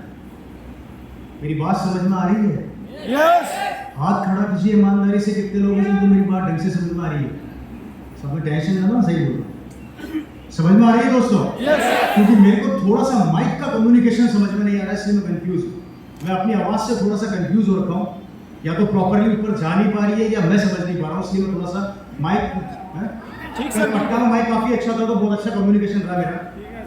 थोड़ा सा कम्युनिकेशन में प्रॉपरली मेरे को क्लियर नहीं हो पा रहा है। चलिए यानी आगे बढ़ते हैं। मैं बात कर रहा था सरकारी नौकरी की, सरकारी नौकरी होने के बाद भी मेरे फादर सेटिस्फाई नहीं थे, क्योंकि उनको एक चीज समझ में आ गई थी कि जब तक गद्दी पर हूं, मालिक हूं, जिस दिन गद्दी छिन गई उस दिन ओपी शर्मा खत्म। यस। इस दुनिया में लड़ाई किसकी है? कुर्सी की। लड़ाई किसकी है? कुर्सी की। कोई भी आदमी अपनी कुर्सी नहीं छोड़ना चाहता। बच्चन जी कभी नंबर 1 के अलावा नंबर 2 पे नहीं जाना चाहते। शाहरुख खान अपने आप को बादशाह बोलता है, वो कभी बादशाह इसके अलावा हटना नहीं चाहता। हमारे आपके यहाँ का सीएम वो अपनी कुर्सी छोड़ना चाहता है क्या? छोड़ना चाहता है? अच्छा, नरेंद्र मोदी जी कुर्सी छोड़ना चाहते हैं क्या? अच्छा, आपके गांव का मुखिया कुर्सी छोड़ना चाहता है क्या? अरे सबकी छोड़ो, आप कुर्सी छोड़ना चाहते हो क्या? बीजा बैठे हो? छोड़ना चाहते हो क्या? कोई है जो खड़ा होगा अपनी कुर्सी से? लड़ाई किसकी है? कुर्सी का दुनिया के अंदर लड़ाई कुर्सी की है। कोई भी अपना पद और अपनी कुर्सी नहीं छोड़ना चाहता। हम आरसीएम के वो पागल है जो अपनी कुर्सी छोड़ने को तैयार है। कोई ले तो सही। क्या बोल रहे हैं? हम आरसीएम के वो पागल है जो अपनी कुर्सी, कोई ले तो सही आके। मुझे नहीं बनना स्टार डायमंड। ये बड़ी मेरी कुर्सी स्टार डायमंड की ले लो, और जिस दिन आप इस कुर्सी पर आके बैठोगे मैं एक टांग पे नाचूंगा। बाहर जब कुर्सी छीनती है तो मुंह से गालियां निकलती है, यहां पर जब कुर्सी छीनती है तो डांस की भावनाएं आती है। वहां जब कुर्सी छीनती है तो आदमी आदमी को पसंद नहीं करता, और जहां पर कुर्सी छीनती है तो गले लगा के उसको प्यार दिया जाता है। कितना फर्क है दोस्तों कुर्सी की लड़ाई में। एक कुर्सी ने देश बर्बाद कर दिया, और एक कुर्सी देश को आबाद करना चाहती है। कुर्सी कौन सी अच्छी? बाहर वाली कि आरसीएम वाली? तो ले लो रे कुर्सी। किसने आपको मना किया इस कुर्सी लाने से? पता किसने मना किया? खुद ने। डरते हो। प्रॉब्लम पता आरसीएम से नहीं है, ईगो से। लड़ाई पता क्या है? आरसीएम से नहीं है, ईगो से। मना कर दिया, भाव कैसे करूं? पिछली बार आया था, मैंने भगा दिया, अब कैसे बोलूं कि आरसीएम करना है? बोलूंगा तो इज्जत खराब हो जाएगी। लड़ाई किसकी है? नाम की और इज्जत की। एटीट्यूड को जिंदगी से निकाल के बात करूंगा। पेड़ भाई अच्छा होता है जिसका फल लगता है, और जो झुका हुआ होता है, और वो छाया भी देता है और फल भी देता है। इसलिए झुकना सीखिए। हेलो, कोई फर्क नहीं पड़ता कि आपने इस बिजनेस को कब ज्वाइन किया, कब आपकी जिंदगी में आया। अगर आज आए तो ज्वाइन कर लेना। मैं वापस से अपने पॉइंट पर आ जाता हूं कि मेरे फादर को एक चीज समझ में आ गई थी। उन्होंने इस बिजनेस पे कॉन्सेंट्रेट किया, और मुझे आज भी याद है कि 2000 में बिजनेस उनकी लाइफ में आया। उनको बिजनेस समझ में आया। बिजनेस समझ में आने के बाद उन्होंने इस बिजनेस को ज्वाइन किया। आप लोगों को बताना चाहता हूं कि जब मेरे फादर ने बिजनेस चालू किया था, उस समय एक पैंट पीस आया करता था। मात्र 5 पैंट का किट आया करता था। उस एक किट को दिखा दिखा के टीम बना दी। उस एक किट को दिखा के नेटवर्क बना दिया। पूरी कॉलोनी में किसी ने ज्वाइन नहीं किया। परिवारों ने, रिश्तेदारों ने मना कर दिया। इस बिजनेस में अगर सफल होना है तो कभी भी अपने पड़ोसी और रिश्तेदार को बिजनेस मत बताना। अगर इस बिजनेस में सफल होना है तो कभी भी अपने पड़ोसी और रिश्तेदार को बिजनेस मत बताना। घूम कर आएगा, उसको समझ में आ जाएगा। लेकिन अगर आपने बता दिया, समझ में, इससे पहली गलती कभी मत करना। ये वाली हम यही गलती करते हैं। ज्वाइन करते ही सबसे पहले जाएंगे पड़ोसी के पास, आरसीएम कर ले। पड़ोसी बोलता अच्छा, मैं मिला पागल बनाने के लिए। रिश्तेदारों को बोलते हैं, मजाक बना देते हैं, और जब रिश्तेदार और पड़ोसी मना करते हैं बैटरी खत्म। इसलिए जिंदगी में हमें क्या नहीं करना, कभी भी पड़ोसी और रिश्तेदार को बिजनेस। हाँ, यही बिजनेस रवि शर्मा बताएगा आपका उनको। यार आपके एनएच खान साहब आपके रिश्तेदार हैं? हाँ, एनएच खान साहब। हाँ सर, उनका चेक कितना पता किसने मेरे का? 15 लाख रुपए का है। तो उन्होंने हमें क्यों नहीं बताया? क्योंकि उनको पता था कि आपको बताएंगे तो आप ज्वाइन करोगे नहीं, उनकी मजाक बनाओगे, इसलिए वो जानते थे। सिमिलर थॉट है, कभी भी रिश्तेदारों को मत बताइए। घूमकर बिजनेस उनके पास आएगा, समझ में आ जाएगी। पहली चीज समझ में आ गई? हेलो, वही एक पैंट पीस दिखा के मेरे पापा ने भी गलती करी थी। पड़ोसियों और रिश्तेदार को बिजनेस बता दिया, और जैसे ही बिजनेस बताया किसी ने भी ज्वाइन नहीं किया। लेकिन फर्क इतना था, उनकी बैटरी कभी डिस्चार्ज होती ही नहीं थी। उनको जब वो कोई मना करता था वो और चार्ज होते थे। उनकी भूख और बढ़ती थी। अगर इसने मना किया तो अब करके दिखाऊंगा। क्योंकि सफलता किनकी थी? उनकी थी। आगे किसको बढ़ना था? उनको बढ़ना था। कुछ कहना था?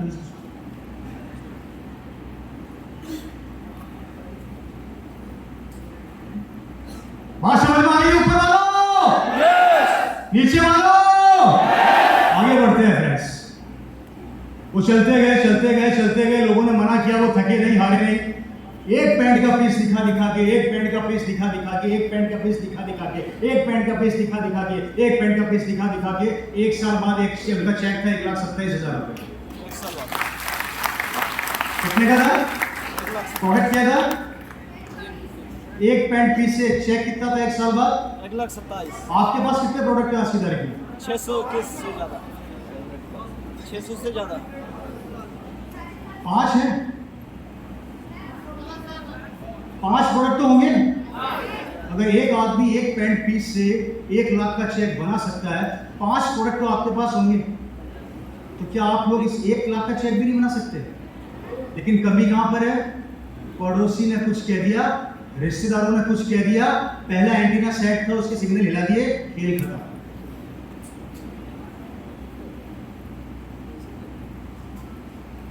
अपने सिग्नल को एक जगह रोक देना। फिर बता रहा हूं, इट्स अ रेवोल्यूशन। आज मेरे फादर इस दुनिया में नहीं है, आप सब लोग जानते हैं, और नहीं जानते तो बता देता हूं। आज से लगभग 10 साल पहले उनका देहांत हो गया, और जो इस बिजनेस का नेचर है कि ये अगली पीढ़ी को ट्रांसफर होता है, ये बिजनेस मेरे पास आया। अब जब ये बिजनेस मेरे पास आया, उस समय मेरे पास 2 काम थे। जब बिजनेस मेरे पास आया तो मेरे पास कितने काम थे? 2 काम ऑलरेडी थे। पहला मैं डायमंड्स का काम करता था, और दूसरा मेरे पास आई सरकारी नौकरी। गौर से सुनना, अब मेरे पास काम कितने हो गए? 3। पहला काम क्या था, दूसरा काम क्या था, और तीसरा काम क्या था? पहले काम जब छोड़ने का प्लान किया तो सबने मुझे ज्ञान दिया, ये गलती से भी मत कर देना। दूसरा काम छोड़ने का प्लान किया, सरकारी नौकरी को लात मारने की सोची, तो सब रिश्तेदारों ने राय दी, सरकारी नौकरी छोड़ मत देना। और तीसरा काम इसको करने की सोची तो किसी ने राय नहीं दी। यस, क्या बोला मैं? 2 काम में मेरे को ज्ञान देने वाले ज्ञानी बहुत सारे आ गए, लेकिन तीसरे काम में मुझे किसी ने ज्ञान नहीं दिया। करे तो उसकी मर्जी, नहीं तो बाढ़ में जाए, क्योंकि सबको शक था कि तीसरा काम अपनाएगा तो जिंदगी बर्बाद हो जाएगा। मैंने अपना डायमंड्स का बिजनेस बंद कर दिया, सरकारी नौकरी को लात मारी, और आरसीएम बिजनेस को अपना लिया। या तो मैं दिमाग से पागल हूं या सिस्टम में दम है। हेलो, सरकारी आदमी ढूंढते हैं, सरकारी दामाद मिल जाए तो मजा आ जाए। बेटी के लिए क्या ढूंढते हैं? सरकारी दामाद। आरसीएम की टेक्निकल अचीवर मिल जाए जिसकी इनकम 70 लाख, तो समझ में नहीं आता है जी। इसको धोखा दे रहे हो। मैं महीने के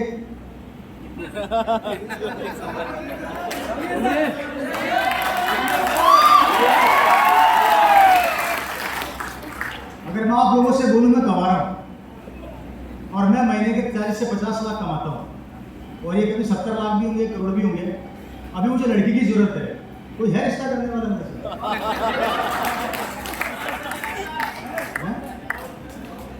सिंपल सा थॉट काम करता है दोस्तों, अपनी पुरानी विचारधारा को बदल लो। एक जमाने के अंदर ऐसा हुआ करता था जब फिल्म इंडस्ट्री को कोई प्यार नहीं किया करता था, और एक जमाना ऐसा आ गया जिस इंडस्ट्री में जाने के लोग हाथ पैर मारे। समय का नियम है, परिवर्तित होना जरूरी है। सिमिलर थॉट फैमिली में किसी को समझ में नहीं आया, फादर नहीं है, आज बिजनेस पूरा समझ में आया, मैंने इस बिजनेस को एक्सेप्ट किया, लगातार काम कर रहा हूं। सिंपल सा थॉट है, पुराने विचारों की विचारधारा को बदलना सीख जाओ। पुराने काम से बड़े बन ही नहीं सकते, हाथ पैर मार लेना, और कोशिश भी करोगे तो इस 2 कैटेगरी में टक्के ले जाओगे। कौन सी? नंबर 1 और नंबर 2। नंबर 3 पे कभी नहीं आ पाओगे, और नंबर 3 पे आना है तो आपको सबको मिलके एक ही दिशा के अंदर सोचना पड़ेगा और अपने काम को करना पड़ेगा। आज मेरी लाइफ स्टाइल पूरी चेंज है। मैं पैसे के लिए काम नहीं करता, पैसा मेरे लिए काम करता है।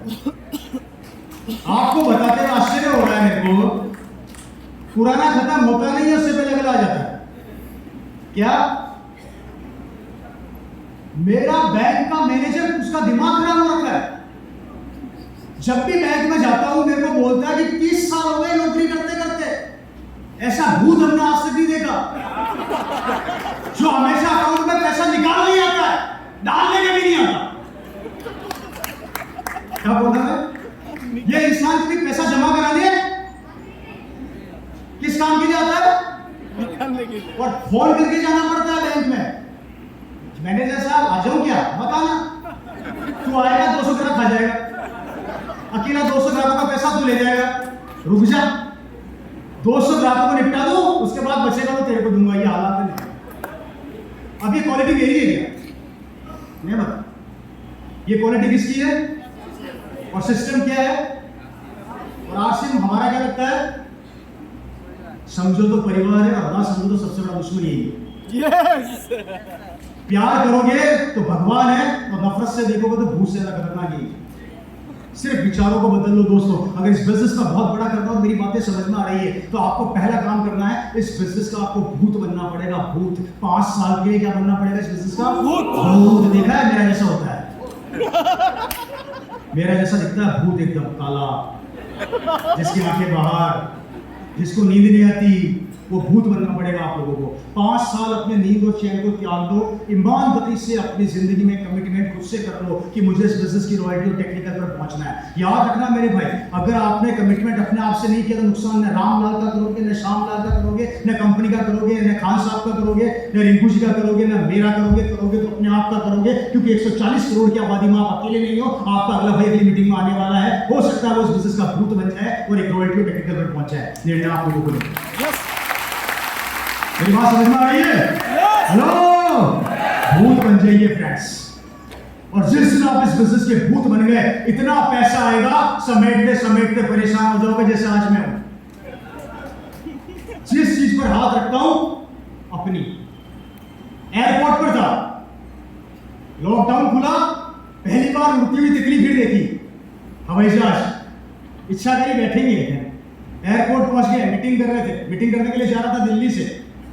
एक बिजनेसमैन मेरी बगल में खड़े, उनकी बगल में मैं खड़ा, हम दोनों आसपास में खड़े। ये घड़ी देख रहे हो हाथ में जो मैंने पहनी हुई, इसकी बात बता रहा हूं। इस घड़ी, ये घड़ी वहां पे टी शर्ट के शोरूम में पड़ी, उसकी नजर भी गई, मेरी भी गई, हम दोनों इस घड़ी को घूर रहे हैं। वो भी घूर रहा और मैं भी घूर रहा। वो भी बड़ा बिजनेसमैन लग रहा था और मैं छोटा मोटा बिजनेसमैन मैं भी था। हम दोनों घूर रहे हैं। अब देखना ताकत देखिए इस बिजनेस की। वो सोच रहा है खरीदूं कि नहीं खरीदूं, और मैंने कार्ड निकाला और सेट करवा लिया घड़ी ली। उससे मेरे से पूछा क्या करते हो? मैंने वो आरसीएम बिजनेस जानते हैं। क्या है आरसीएम? मैंने कहा एमबे की तरह कंपनी है। अच्छा वो आरसीएम। मैंने कहा हाँ, ओके। नेटवर्क मार्केटिंग में इतना होता है क्या? मैंने कहा क्या हो गया ऐसा कि मेरी फैक्ट्री में सोच रहा था, तुमने खरीद ली। मैंने कहा कि आप इसलिए सोच रहे थे कि आपको पता नहीं 2 महीने बाद लॉकडाउन लग जाएगा, और मुझे पता है लॉकडाउन लग जाएगा तो मेरे फर्क नहीं पड़ने वाला, इसलिए खरीद ली, मुझे पता आने वाला। That's called security, advance security. God से बोल रहा हूं सुनना, आपको कल का नहीं पता, परसों का नहीं पता कि आपकी दुकान खुलेगी या बंद रहेगी, आपकी नौकरी रहेगी या नहीं रहेगी, लेकिन हमें पता है कि 2 महीने बाद हमारे अकाउंट में कितना आने वाला है। यह है सिक्योरिटी जो आपको आरसीएम बिजनेस एडवांस में देता है। सिर्फ समझने वाली बात है, थॉट से बदलने वाली बात है। अगर मेरी बातें समझ में आ रही है तो आपको 4 काम करने हैं। कर सकते हैं? कर सकते हैं? कर सकते हैं? आरसीएम का पूरा तंबू 4 बंबू पे खड़ा है। आरसीएम का पूरा तंबू किस पे खड़ा है? 4 बंबू। पहला बंबू है वो है हमारा विश्वास। अगर आपको इस बिजनेस में बहुत बड़ा करना तो डायरी में लिख लेना, कभी भी अपने दिमाग को, अपने माइंड को कमजोर मत होने देना, और एक कमिटमेंट यहां से कर जाना कि मैं कर सकता हूं और मुझे कोई रोकने वाला नहीं है। अगर आपके 100% कॉन्फिडेंस के ऊपर 1% डाउट भी भारी हो गया तो आपके 100% विश्वास की ऐसी की तैसी कर देगा। यस, मेरी बात समझ रहे हैं आप लोग? यस, समझ में आ रही है? इसलिए पहली चीज, कभी भी आप अपने विश्वास को टूटने मत देना। एक चीज अपने आप से वादा कर लेना कि अगर रवि शर्मा कर सकता है, एनएच खान जी कर सकते हैं और उनकी पूरी एंटायर टीम यहाँ पे कर सकती है, और ये महीने का 10 लाख, 5 लाख, साल का 50 लाख, साल का 1 करोड़ कमा सकते हैं, तो हमारे में क्या कमी है? फर्क ये नहीं पड़ता कि आप किस गांव से आए, फर्क ये भी नहीं पड़ता कि आज आपके पास कितना पैसा है, फर्क ये पड़ता है कि आप आज से क्या सोच लेकर जाते हैं और उसको अप्लाई करके जिंदगी में क्या बड़ा करने की सोचते हैं। मैंने कहा था दोस्तों, इस दुनिया में कोई माँ के पेट से पैसे वाला बनके पैदा नहीं होता, सबको संघर्ष करके ही पैसे वाला बनना पड़ता है और आगे बढ़ना पड़ता है। और भगवान ने हमें दिमाग दे दिया, काम आपको और मेरे को लेना है। हेलो, तो पहला काम क्या करना है? खुद के बिलीव लेवल को कभी कमजोर नहीं करना, नहीं होने देना। कर सकते हैं? दूसरा पॉइंट, दूसरा बंबू, जैसे इंग्लिश में बोलते हैं बैम्बू। दूसरा बंबू क्या है? आरसीएम सिस्टम के ऊपर विश्वास रखना और कंपनी के ऊपर विश्वास रखना। यस, हिंदुस्तान की, वर्ल्ड की आरसीएम बिजनेस पहली ऐसी कंपनी है जिसका इंफ्रास्ट्रक्चर पूरे वर्ल्ड वाइड सबसे ज्यादा मजबूत है। गौर से सुनना, इंडिया की पहली कंपनी जो एक प्रोडक्ट से चालू होती है 700 प्रोडक्ट। इंडिया की पहली कंपनी जो एक पिकअप सेंटर से चालू होती है 15,000 से ज्यादा पिकअप सेंटर। इंडिया की पहली कंपनी जो एक डिपो से चालू होती है आज लगभग 200 से ज्यादा डिपो। इंडिया की पहली कंपनी जिसके पास 70 से 80% प्रोडक्ट खुद मैन्युफैक्चर करती है, किसी और से नहीं बनवाती। इंडिया की पहली कंपनी जो आपको प्रोडक्ट्स अपने हाथों से बनते हुए दिखाती है। इंडिया की पहली कंपनी जो टाइम पर आपके अकाउंट में पैसा डालती है। इंडिया की पहली कंपनी जिसके सबसे ज्यादा डिपो खुद के खरीदे हुए पूरे हिंदुस्तान में है। इंडिया की पहली कंपनी जिसका खुद का ऑफिस, 17 लाख जिसको अगर आप देख लोगे तो शायद रात को नींद नहीं आएगी, जिसने इतना बड़ा इन्वेस्टमेंट कर रखा है। वो कंपनी भागने के लिए नहीं आई है, जबकि हमारी जिंदगी से गरीबी को भगाने के लिए आई है। आप लोगों को जो कंपनी भागने नहीं आई है, हमारी जिंदगी में जो गरीबी का वायरस लगा हुआ है, हमारी जिंदगी में जो गरीबी का कीड़ा लगा हुआ है, गरीबी का कीड़ा, उस कीड़े को निकालने आई है। निकालना आपके हाथ में। कंपनी हर एक तारीख को खाली चेक हमारे हाथ में देती है और कहती है अमाउंट भर ले, तेरी कितनी औकात है भरने की। यस, समझे मेरी बात? एक तारीख को खाली चेक आपके हाथ में आ जाता है, अपनी मेहनत से अमाउंट भर लो। 5 लाख भरना है, 50,000 या 0 रुपया, सब आपकी सोच पर निर्भर करता है। याद रखना, अकेले नहीं हो, अकेले नहीं हो। हम खड़े हैं आपके साथ। पागल बन जाओ, भूत बन जाओ, आपसे बड़े भूत हम हैं। हेलो, इसलिए कभी भी कंपनी के ऊपर अपने बिलीव लेवल को कमजोर मत होने देना। कोहनी मारना बंद कर दो, पड़ोसी को कोहनी मारना बंद कर दो। कोई आपको सफल नहीं बनाएगा जब तक आप खुद सफल नहीं होना चाहते। मैं भी नहीं बना सकता। अमिताभ बच्चन भी अगर बोलेंगे कि जय आरसीएम कर दो, तो भी लोगों को समझ में नहीं आएगा, क्योंकि आपको खुद को समझना है कि मुझे क्या करना है। हेलो, वोट करिए, हाथ खड़ा कीजिए ईमानदारी से, मेरी बात समझ में आ रही है तो। अब बात करते हैं तीसरे पॉइंट की। तीसरा बंबू है दोस्तों, वो है हमारे इस बिजनेस के प्रोडक्ट। क्या है? प्रोडक्ट। हमारे इस बिजनेस के प्रोडक्ट, जो हमारे इस बिजनेस की जान है।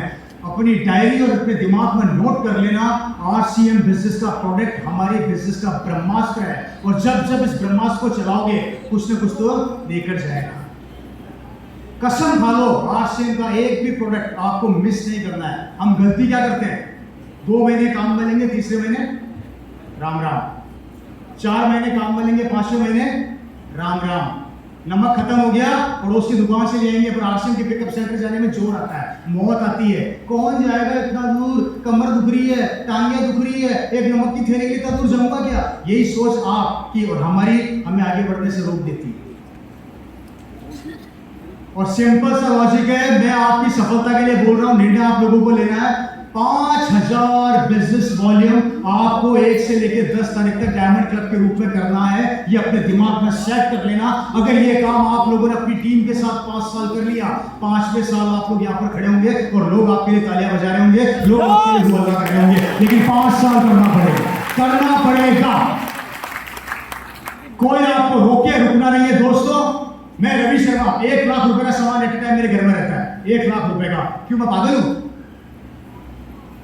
है जी? मुझे पता है कि मेरी दुकान में माल रहेगा तो मैं किसी को भी बता सकता हूं। आपको पता है भूत किसे बोलते हैं?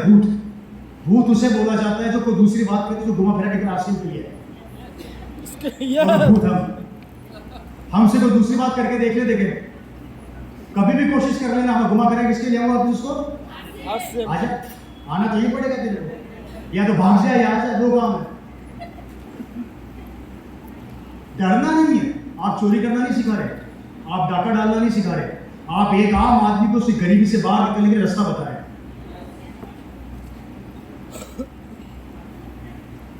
हालात बहुत खराब है मेरे भाई, आप समझ नहीं रहे 2025 और 2030 में क्या होने वाला है। कल्पना भी नहीं कर रहे हैं कितनी बड़ी बेरोजगारी आने वाली है। 116 रुपए लीटर पेट्रोल हो गया है। यस, आप सब अपने दिल पर हाथ रख के बोलो ईमानदारी से, आज से 5 साल पहले 500 रुपए का डलवाते थे, अब 100 रुपए का डलवा रहे हो। यस। क्यों? पहले घर में सब्जी लेके जाते थे 500 रुपए की, अब सब्जी लेके जाते हो 200 रुपए की। पहले आराम से एप्पल खाते थे, अब एप्पल को दूर से खुशबू महसूस करते हो, खा लिया। खा लिया, हो गया। सही कह रहा हूं, गलत कह रहा हूं? थोड़े दिनों बाद आप में से मैक्सिमम लोगों के पास गाड़ियां दिख जाएगी और घोड़े ले लोगे, घोड़े। कि अब गाड़ी पे चलने की हिम्मत नहीं, घोड़े ले लो। खर्चा नहीं है। और घोड़े भी महंगे पड़ेंगे तो खच्चर पे आओगे, और खच्चर भी समझ में नहीं आया तो फिर एक चीज अच्छी लगेगी, टांगे मजबूत होती है, शरीर में ताकत आती है। या आप नहीं बोल रहे? इसका साइज छोटा हो गया है। दोस्तों ये सत्य है। आप कल्पना करके देखिए कि 2000 के अंदर हम 500 रुपए का पेट्रोल डलाया करते थे, 1000 रुपए का डलाया करते थे, अब हम 100 रुपए पे आ गए हैं, 200 रुपए पे आ गए हैं। 2030 में हमारी औकात होगी, हम 20 रुपए का पेट्रोल डलाएंगे, और वो भी इसलिए कि शादी में जाना होगा। तो शादी में जाना है, गाड़ी में पेट्रोल लगाओ, मजा आ गया तो गाड़ी चलेगी। जैसे दिवाली बनती है ना, वैसे गाड़ियां बनेगी हमारे घर में, थोड़े दिनों बाद भी चल रही है। ये दौर आने वाला है। सही से सो जाओ, अपनी जिंदगी को लेके वक्त बहुत बुरा आने वाला है। मेरी बात समझ रहे हैं, नहीं समझ रहे आप लोग? हेलो, चौथे बंबू की बात करता हूँ। चौथा बंबू है दोस्तों हमारा, और वो है आरसीएम बिजनेस का। अपनी एक्टिव और ग्रोइंग अपलाइन के ना धोखे पीछे पड़ जाओ। यहां पर बैठा नया डिस्ट्रीब्यूटर और यहां पर बैठा सीनियर हब डिस्ट्रीब्यूटर से मैं यही कहना चाहता हूं, अपनी अपलाइन के पीछे पड़ जाओ जब तक कि आप उससे मार्केटिंग प्लान दिखाना ना सीख लो। हफ्ते में 5 बार कम से कम उससे फोन पर बात करो और 4 बार अपने घर पे होम प्लान की मीटिंग करवाओ। और कसम खा लो, जब तक अपनी अपलाइन से सीख नहीं लूंगा मैं चैन से सोने वाला। मैं नए लोगों से भी बात कर रहा हूं, सबसे बात कर रहा हूं, ध्यान रखना।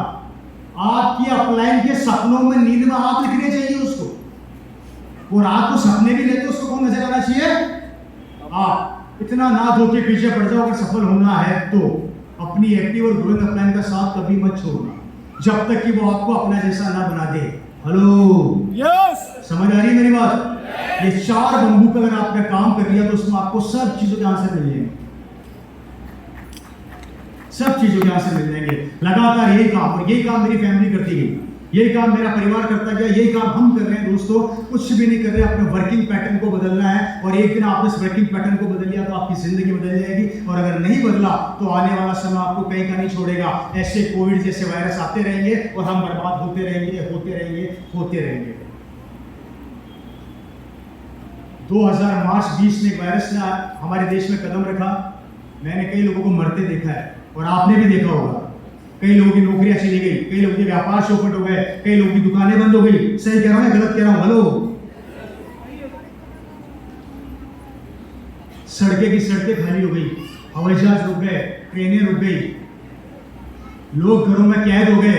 सुनना मेरी बात ध्यान से। एक जमाना हुआ करता था जब सड़कों के ऊपर इंसान भी बाया करते थे। एक जमाना ऐसा भी आया बीच में जहां पर सड़क पर एक आदमी नहीं, सारे कुत्ते और गाय कंफ्यूज हो गई कि इंसान कहां चले गए। 4-5 गायों ने तो आत्महत्या कर ली, 2-4 कुत्तों ने भी आत्महत्या कर ली कि इंसान कहां चले गए, टेंशन के मारे। ये दौर आया हमारे देश में एक बार। अब मेरे को एक बात का उत्तर दीजिए, 2025 में ऐसा दौर फिर आ गया तो क्या करोगे दोस्तों? और 2030 में अगर ऐसा दौर फिर आया तो क्या करोगे? एक झटके ने हमारी कमर तोड़ दी, अगर 2-4 झटके और लग गए ना तो कहीं के नहीं रहोगे। और इसी 2002 साल के झटके के अंदर जहां पूरा विश्व रुका पड़ा था, आज की बिजनेस ने 30% की ग्रोथ मारी है मेरे भाई, 30% की ग्रोथ मारी है। मेरा टर्नओवर 100 करोड़ से ऊपर बिजनेस वॉल्यूम की बात करता हूं, वो भी इस कोविड में। किसमें? इस कोविड के पीरियड में। पिछले महीने का टर्नओवर 115 करोड़। कितना? Business volume. किसकी बात कर रहा हूं? बिजनेस वॉल्यूम कितना? 115 करोड़। अगर एमआरपी से काउंट करो तो कितना हुआ? 200 करोड़। ये जेब में चल रहा था, इसमें चल रहा था, इस जेब में चल रहा था 200 करोड़। ये ताकत है इस बिजनेस की। पूरा बिजनेस जेब में। कितना प्यारा व्यापार है। मैं आपको एक बात बताता हूँ, आपको बड़ी खुशी होगी, हंसी नहीं आएगी। बोर तो नहीं हो रहे? आज से 4 महीने पहले मेरे परिवार में मेरी सिस्टर की जहाँ शादी हुई है, वो बहुत रिच फैमिली है, पैसे वाली परिवार है। मेरी जस्ट छोटी वाली सिस्टर की जहाँ पर शादी हुई है, उनका जयपुर में 5 स्टार होटल है, 5 स्टार डिलक्स होटल। यूरोप की 25 कंट्री में उनके ऑफिस है, लगभग 2000 करोड़ का उनका टर्नओवर है सालाना। उनके पर्सनल हेलीकॉप्टर है, जहाँ मेरी सिस्टर की शादी हुई, 40 से 50 कारें एट ए टाइम उनके भाड़े में खड़ी रहती है। भाड़ा मतलब कारों का भाड़ा है उनका, अनरिजर्व पैसा। उनके यहाँ पर फंक्शन, वहां पर पुराने कुछ हमारे बिजनेसमैन दोस्त मिल गए, मैं भी गया। हमारे मित्र वहां पर आए लंबी गाड़ी में, BMW में, मैं भी गया BMW में। उनके ड्राइवर ने दरवाजा खोला, मेरे भी ड्राइवर ने दरवाजा खोला। हम दोनों एक साथ उतर के बाहर आए, वो मेरे को देखे, मैं उनको देखूं, अबे रवि तू, और मैंने कहा सर आप। हमारी शक्लें मिल गई आमने सामने। अंदर मीटिंग, सॉरी फंक्शन में गए। फंक्शन में राउंड टेबल होती है, आप देखा वो राउंड टेबल होती नहीं होती। हेलो बोलते नहीं हो आप लोग, मेरी आवाज नहीं आ रही क्लियर? राउंड टेबल लगी हुई थी, मैं जैसे अभी बैठा हूं वैसे बैठ गया, वो भी सामने आके बैठ गए। इधर भी एक आदमी, इधर भी एक आदमी, मैं भी इधर, 4-5 लोग हम लोग बैठ गए। अब बातें चालू हुई, बातें पता क्या चालू हुई? उन लोगों ने अपना अपना बिजनेस बताया। मेरा टर्नओवर 100 करोड़, एक बोला मेरी फैक्ट्री 200 करोड़ की हो गई, एक बोला 300 करोड़ की। मेरा नंबर आया, आप रवि जी क्या चल रहा है? मैंने कहा RCM। मैं क्या बोला तो पता है तुमने क्या बोला? आपको भी सुनने को मिलता होगा, अभी भी चल रही है क्या? अपने दिमाग में बिठा लेना, जब भी किसी से भिड़ोगे ये सवाल। अब आपकी भाषा में कैसे बोलते हैं उसको?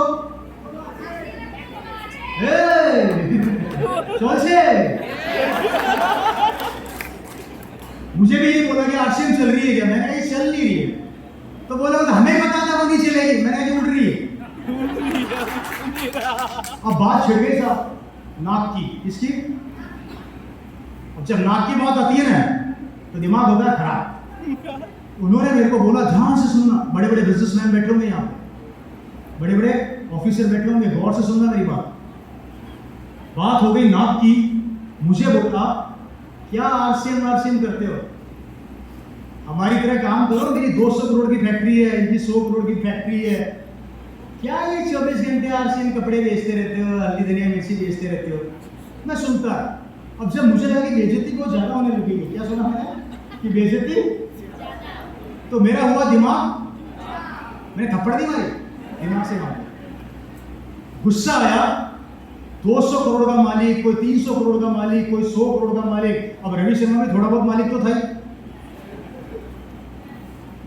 मैंने फोन अपनी जेब से निकाला, सामने टेबल पे रखा, उनको भी बोला सब अपने अपने फोन निकालो, टेबल पर रख दो। उन्होंने भी अपने फोन टेबल पर रख दिए और मैंने सबको कसम दिलाई अपनी अपनी मम्मी की, मैंने भी खाई। हम कसम खाते हैं, हम पांचों लोग 2 महीने तक फोन के हाथ नहीं लगाएंगे, ये कमरा नहीं छोड़ेंगे, यहीं पे रोटी खाएंगे, क्रिकेट मैच खेलेंगे, कबड्डी खेलेंगे, फुटबॉल खेलेंगे। क्या कहा मैंने?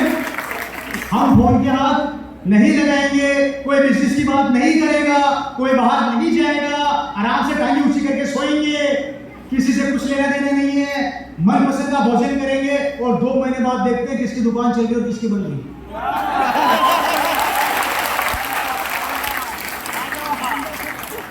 क्या बोला फिर मैंने उसको, भाई लोगों को, 2 महीने बाद देखते हैं कि किसकी दुकान चल रही है और किसकी दुकान नहीं चल। अब मुझे बताओ किसकी दुकान चलेगी और किसकी बंद होगी?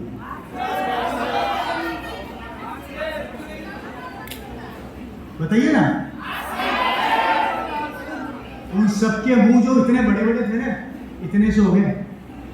वो बोले तेरा दिमाग खराब हो गया, अगर फोन पे बात नहीं करेंगे तो माल कब जा रहा है कब आ रहा है कैसे पता लगेगा? फैक्ट्री कौन संभालेगा?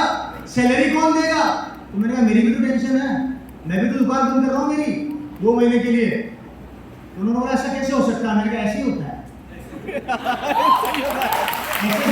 ऐसे ही होता है।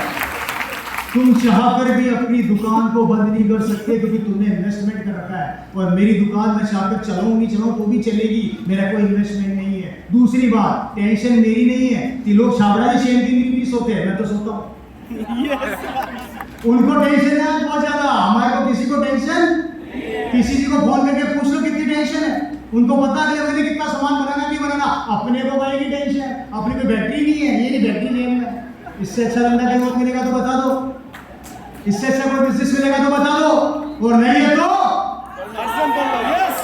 RCM को कर लो मेरे दोस्त, अच्छे अच्छे बिजनेसमैन फेल हो जाते हैं, अच्छे अच्छे व्यापारी फेल हो जाते हैं। चैलेंज करता हूं पूरे मालदा को, एक आदमी मेरे सामने लाके बिठा दो या टेबल के ऊपर जो महीने के 50 लाख कमाता हो और जिसका टर्नओवर, जिसका इन्वेस्टमेंट 0 रुपया हो, इन्वेस्टमेंट, और वो महीने का फिर 40 से 50 लाख कमाता हो। एक आदमी लाके बिठा दो, मैं बैठा हूं यहाँ पे, और वो भी सीना चौड़ा करके। ये ताकत है सिस्टम की। सिर्फ आपको एक चीज समझनी है, आरसीएम बिजनेस को ज्वाइन करना इंपॉर्टेंट नहीं है, आरसीएम बिजनेस को समझना इंपॉर्टेंट है। हम क्या गलती करते हैं? हम ज्वाइन करते हैं। हम क्या गलती करते हैं? हम ज्वाइन करते हैं, और ज्वाइन करके ऐसा सोचते हैं कि हमने सब कुछ कर लिया। नेवर। आरसीएम बिजनेस को समझना बहुत ज्यादा महत्वपूर्ण है दोस्तों, और समझने के लिए आपको अपनी एक्टिव और ग्रोइंग अपने साथ टच में रहना पड़ेगा। हेलो, समझ में आ रही है? एक दिन ऐसा आएगा कि दोस्तों इतना पैसा आएगा, समेटते समेटते परेशान हो जाओगे। कोई मुश्किल नहीं है इस बिजनेस में 50,000 लाख रुपए कमाना, कोई भी मुश्किल काम नहीं है, सिर्फ सोच का खेल। आनंद मिश्रा जिनको घर से निकाल दिया गया था, स्टोरी सुनी शायद आप लोगों ने। इस शख्स में क्या था? जुनून था। क्या हम इससे कमजोर है जी? किससे डरते हैं हम लोग? अपने आप से डरते हैं। इस दुनिया के अंदर एक याद रखना मेरी बात, मर्द का कहना संघर्ष होता है। मर्द का कहना क्या होता है? संघर्ष होता है। उस कहने को पहनना सीख लो। जितना संघर्ष करोगे उतनी बड़ी सफलता आएगी। जो काम कर रहे हो करते रहो, उस काम को मत छेड़ो, लेकिन इस काम को कभी छोड़ो मत। उसको छेड़ो मत, इसको छोड़ो मत, उसको छेड़ो मत, इसको छोड़ो मत। 5 साल ये काम कर लो, नोटों की बारिश धमाधम होने लगेगी, और एक दिन आप अपने शहर का वो सपना जो आप देखते थे पूरा करोगे। ये है नेटवर्किंग की ताकत। आई बात समझ में? ऊपर वालों, दिखाई नहीं दे रहा, कोई बात नहीं, सुन लेना। ऊपर वालों देखो, सच्चे दिल से भगवान को याद करो, वो भी बोलता है। ऊपर वालों बोल रहे हैं, भगवान भी बोलता है, लेकिन याद करना पड़ेगा सच्चे दिल से। दोस्तों, नेटवर्क इंडस्ट्री दुनिया की सबसे बेहतरीन इंडस्ट्री है। एक आदमी अपना काम एक बार कर सकता है, अकेले कर सकता है, लिमिटेड कर सकता है, लेकिन अगर उसने नेटवर्क बना लिया तो काम अनलिमिटेड होता है। मैं एग्जांपल देके समझाता हूं, समझ में बहुत जल्दी आएगा। इस दुनिया के अंदर 2 लोग नेटवर्किंग पे काम कर रहे हैं, पहला कोरोना वायरस और दूसरा आरसीएम। यस, ये दोनों क्या बना रहे हैं? नेटवर्क बना रहे हैं। नेटवर्क बना रहे हैं। सही कह रहा हूं, गलत कह रहा हूं? कोरोना वायरस का पेशेंट क्या बोलता है? हाँ, मेरे गले लग जा, मैं तेरा हो जाऊंगा। बोलता नहीं बोलता? आरसीएम का डिस्ट्रीब्यूटर क्या बोलता है? हाँ, मेरे गले लग जा, मैं तेरा हो जाऊंगा। हम दोनों क्या काम कर रहे हैं? जैसे ये कोरोना वायरस है, आओ आ जाओ कोरोना जी, ये कोरोना वायरस है और आरसीएम, हम दोनों सेम काम कर रहे हैं। ये भी नेटवर्क बना रहे हैं और मैं भी। जो काम मैं 20 साल से सिखा रहा हूँ, नेटवर्क बना लो, नेटवर्क बना लो, नहीं समझ में आ रही, भाई साहब ने तो सिखा दिया। भाई साहब ने कितने साल में सिखाया? नेटवर्क कोरोना वायरस से हमने 2 साल में सिखा दिया कि मैंने नेटवर्क में गले लगा लगा के चीन से चालू हुआ था। कहां से चालू हुआ था? और मालदा मां के रुका, बर्बाद करके रख दिया। भाई साहब ने, मतलब कोरोना वायरस ने नेटवर्क बनाया तो देश रुक गए, लोगों के परिवार उजड़ गए, बच्चे सड़क पर आ गए, नौकरियां चली गई, दुकानें बंद हो गई, माँ बाप के बच्चे अनाथ हो गए, कईयों के माँ बाप मर गए, बहनें मर गई, परिवार ध्वस्त हो गए, लोगों की रोजी रोटी छिन गई। ये दिया कोरोना वायरस के नेटवर्क ने। अब कन्वर्ट करते हैं इसको आरसीएम में। जब इसको आरसीएम में कन्वर्ट किया गया तो पता है क्या पाया गया? यहाँ पर नेटवर्क बना बना के जिनकी दुकानें बंद हो गई थी वापस खुल गई, जिनके परिवार उजड़ गए थे वो संभल गए, जिनके घर में इनकम नहीं जा रही थी जाना स्टार्ट हो गई, किसी का पैसा नहीं रुका, परिवार में खुशहाली आ गई। पूरे 2 साल के पीरियड में आरसीएम बिजनेस ने किसी भी आदमी का 1 रुपया तक नहीं रोका। जो उसका पैसा बन रहा था उसके अकाउंट में ट्रांसफर किया। That's the power of RCM and network industry.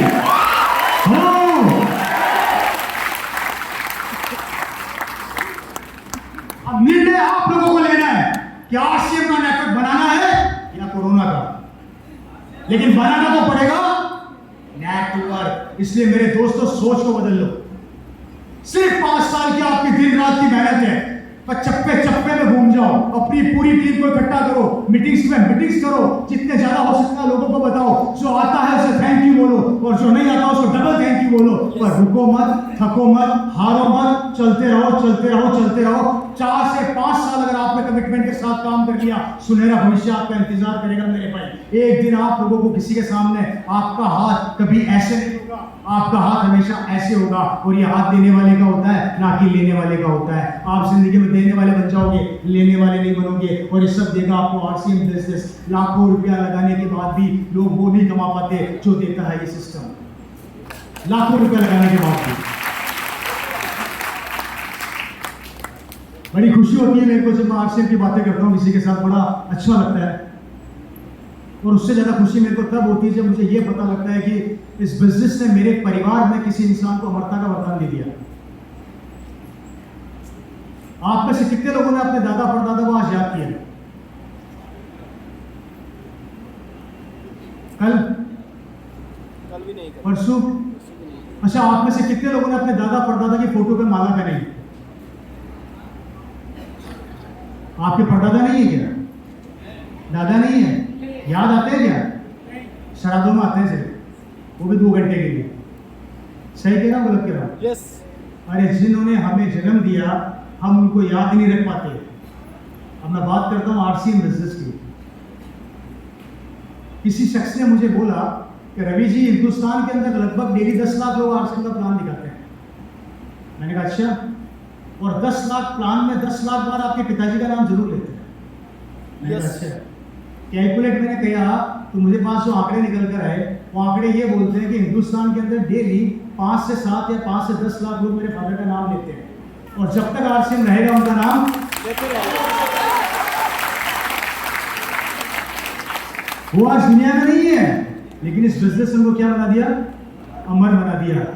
अरे जब हम अपने बाप दादा का नाम याद नहीं रख पाते, उनकी फोटो याद नहीं रख पाते, इस सिस्टम में 5 साल काम कर लेना, जब तक आरसीएम रहेगा अमर हो जाओगे अमर। लोग चाहकर भी आपका नाम नहीं भूल पाएंगे। ये देखना ही है। लाओ ढूंढ के बता दो मुझे, बता दो मेरे को एक भी आदमी जो इतना अमर हुआ आज की तारीख में। महात्मा गांधी जी भी इतने अमर नहीं हुए जितना आरसीएम अमर कर देगा आपको। यस। भगत सिंह जी भी जितने अमर दिए आरसीएम कर देगा आपको। सिर्फ 5 साल की मेहनत है, आने वाली पीढ़ियां याद करेगी। बोलिए झूठ बोल रहा हूँ सच बोल रहा हूँ? इस बंगाल के अंदर भी जितनी बार मार्केटिंग प्लान दिखाया जाता होगा, एक बार मेरे पापा का नाम तो जरूर ऊपर आता होगा, और मेरा भी आता होगा। यस। मैं तो जिंदा हूँ, उसके बाद भी मेरा नाम आता ही होगा। यस। हाँ, रवि शर्मा है, ये है, वो है, ढीम का ढंगा फलाना। कितनी बड़ी ताकत है कि जिंदा रहते हुए और जाने के बाद भी आप रियल में अमर हो जाते हो। मैं कहानी की किताबों की बातें नहीं कर रहा यहाँ पे, मैं प्रैक्टिकल बात कर रहा हूँ आप लोगों के सामने। ये ताकत आपको अगर कहीं मिल जाए 0 रुपया रखे, तो मुझे बता देना क्या नहीं है इस बिजनेस में। मैंने आपको हर चीज बता दी, इस बिजनेस की ताकत बता दी, 4 स्तंभ बता दिए, हमारी जिंदगी कैसे चल रही है वो बता दिया, आरसीएम का इंफ्रास्ट्रक्चर बता दिया, हम कैसे काम कर सकते हैं वो बता दिया, ये बिजनेस क्या देता है वो बता दिया, नेटवर्क की ताकत क्या होती है वो बता दिया, कैसे वर्किंग करनी है वो बता दिया, जिंदगी में कैसे आगे बढ़ना है वो समझा दिया। उसके बाद भी समझ में आए तो अपनी किस्मत को दोष देना, भगवान को दोष मत देना, क्योंकि भगवान सिर्फ बंदे भेजता है, जरिया भेजता है, समझना नहीं समझना हमें है। सही करो जो क्या है। सिंपल सा थॉट है, बहुत बड़ा करना चाहोगे अपने विचारों को बदलो, अपनी सोच को बदलो। और जाते जाते ये कहना चाहूंगा मेरे भाई, कोई भी चीज इंसान की सोच से बड़ी नहीं हो सकती। इस दुनिया के अंदर इंसान जो चाहे कर सकता है। एक दशरथ मांझी 22 किलोमीटर का पहाड़ तोड़ के रास्ता बना सकता है, तो क्या हम 10 लाख का बिजनेस नहीं कर सकते? उस पहाड़ तोड़ने से लाख गुना अच्छा है कि टेक्निकल का बिजनेस निकाल लो, रॉयल्टी को टारगेट कर लो। जब तक अपने टारगेट पे पहुंचोगे नहीं, चैन से सोना मत। क्या कहते हैं वो, क्या अकेले ही चला था राहे मंजिल पर, लोग जुड़ते गए और कारवां बनता गया बनता गया बनता गया, पर चला तो था। अगर नहीं चलता तो कारवां बनता क्या है दोस्तों? नहीं बनता। इसलिए चलना सीख जाओ, हारो मत। कभी ये मत सोचना कि आपने शुरुआत कब करी है, जिस दिन शुरुआत करी उसी दिन आपका सवेरा है। सिखाने के लिए हम बैठे हैं, पसीना बहाने के लिए हम बैठे हैं, बोलने के लिए हम बैठे हैं, मेहनत करने के लिए हम बैठे हैं। आप 200% दोगे, हम 100% देंगे। आप लोगों ने तैयारी करी है यहाँ पर आने की, टीम को लेकर आए, तो आपको क्या लगता है हमें तैयारी नहीं करी क्या? आप घर से निकले सुबह, पहुंच जाओगे शाम को। मैं घर से निकला 5 तारीख को, पहुंचूंगा 16 को। मैं कब निकला घर से और पहुंचूंगा कब? 16 को। मेरे घर में मेरे फादर नहीं है, मेरी मदर है, मेरा छोटा सा परिवार है, उनको पीछे संभालने वाला भी शायद कोई नहीं। बेटे का काम तो बेटे ही करेगा, लेकिन मैं 5 तारीख से 16 तारीख तक लगातार फील्ड में हूँ। किसके लिए? मेरे लिए, आपके लिए। मैं चाहता हूँ हर घर में एक रवि शर्मा हो, ये मेरा सपना है, हर घर में एक रवि शर्मा हो। लेकिन ये सपना पूरा कब होगा? ये सपना पूरा तब होगा जब आप लोग अपना हाथ मेरे हाथ में देंगे।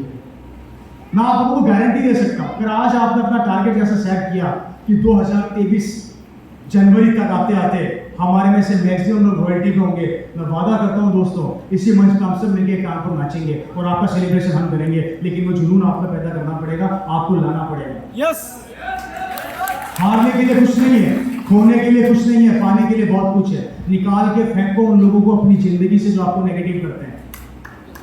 अरे जो इंसान आपसे 5,000 का सामान नहीं खरीद सकता, वो जिंदगी में आपका साथ देगा क्या मेरे भाई? है? कभी 50,000 मांग ले तो पसीना आ जाएगा उसको। निकाल के फेंको नेगेटिविटी को अपनी जिंदगी से और इस माहौल में आके बैठो। ये माहौल आपको पॉजिटिव करता है, ये सोच आपको आगे बढ़ाने के लिए प्रेरित करती है और ये सिस्टम आपको मुकाम पर ले जाने के लिए दिन रात मेहनत करता है। क्या जरूरत है आज इनको मेहनत करने की? किसके लिए कर रहा है ये? सबके लिए, हमारी जिंदगी को और बेहतर करने के लिए, आगे बढ़ाने के लिए। इस कलयुग के दौर में जहाँ भाई भाई का नहीं है, वहां पर RCM आपका है। इस कलयुग के दौर में कोई किसी की खुशी को सहन नहीं कर सकता, पर आपकी खुशी देखना चाहता है। सिर्फ आपका साथ चाहिए। 22 साल हो गए हम लोगों को, 22 साल बताते बताते 22 साल हो गए, और 22 साल में हम में से अभी भी कई लोग चेक कर रहे हैं और भाई के वहीं बैठे हैं। बिजनेस बढ़ता क्यों नहीं है? क्योंकि हम नहीं बढ़ते। मुझे एक बात बताइए, 5 साल पहले मेरा बिजनेस था 2 लाख का, 5 साल हो गया बिजनेस 2 लाख का ही है।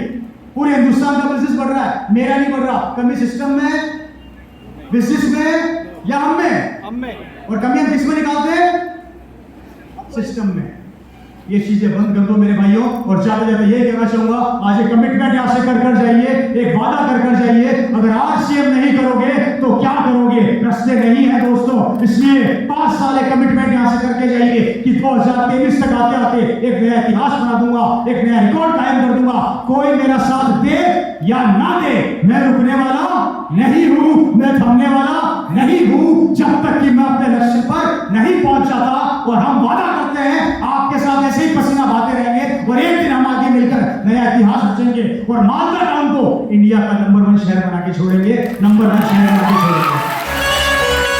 एक दिशा में काम करना है, एक सोच के साथ काम करना है, एक कमिटमेंट के साथ काम करना है। इतिहास रच देंगे हम लोग मिलके। तो उम्मीद करता हूं आपको मेरी बातें समझ में आई होगी, उम्मीद करता हूं कि आपको मेरे विचार समझ में आए होंगे और हम आने वाले समय में बहुत बड़ा इतिहास बनाएंगे और एक नई आने वाली जनरेशन को नया बिजनेस को नई ताकत देंगे। बहुत बहुत धन्यवाद। थैंक यू सो मच कि आप लोगों ने मेरे को सुना, मेरी बातों को सुना। नमस्कार।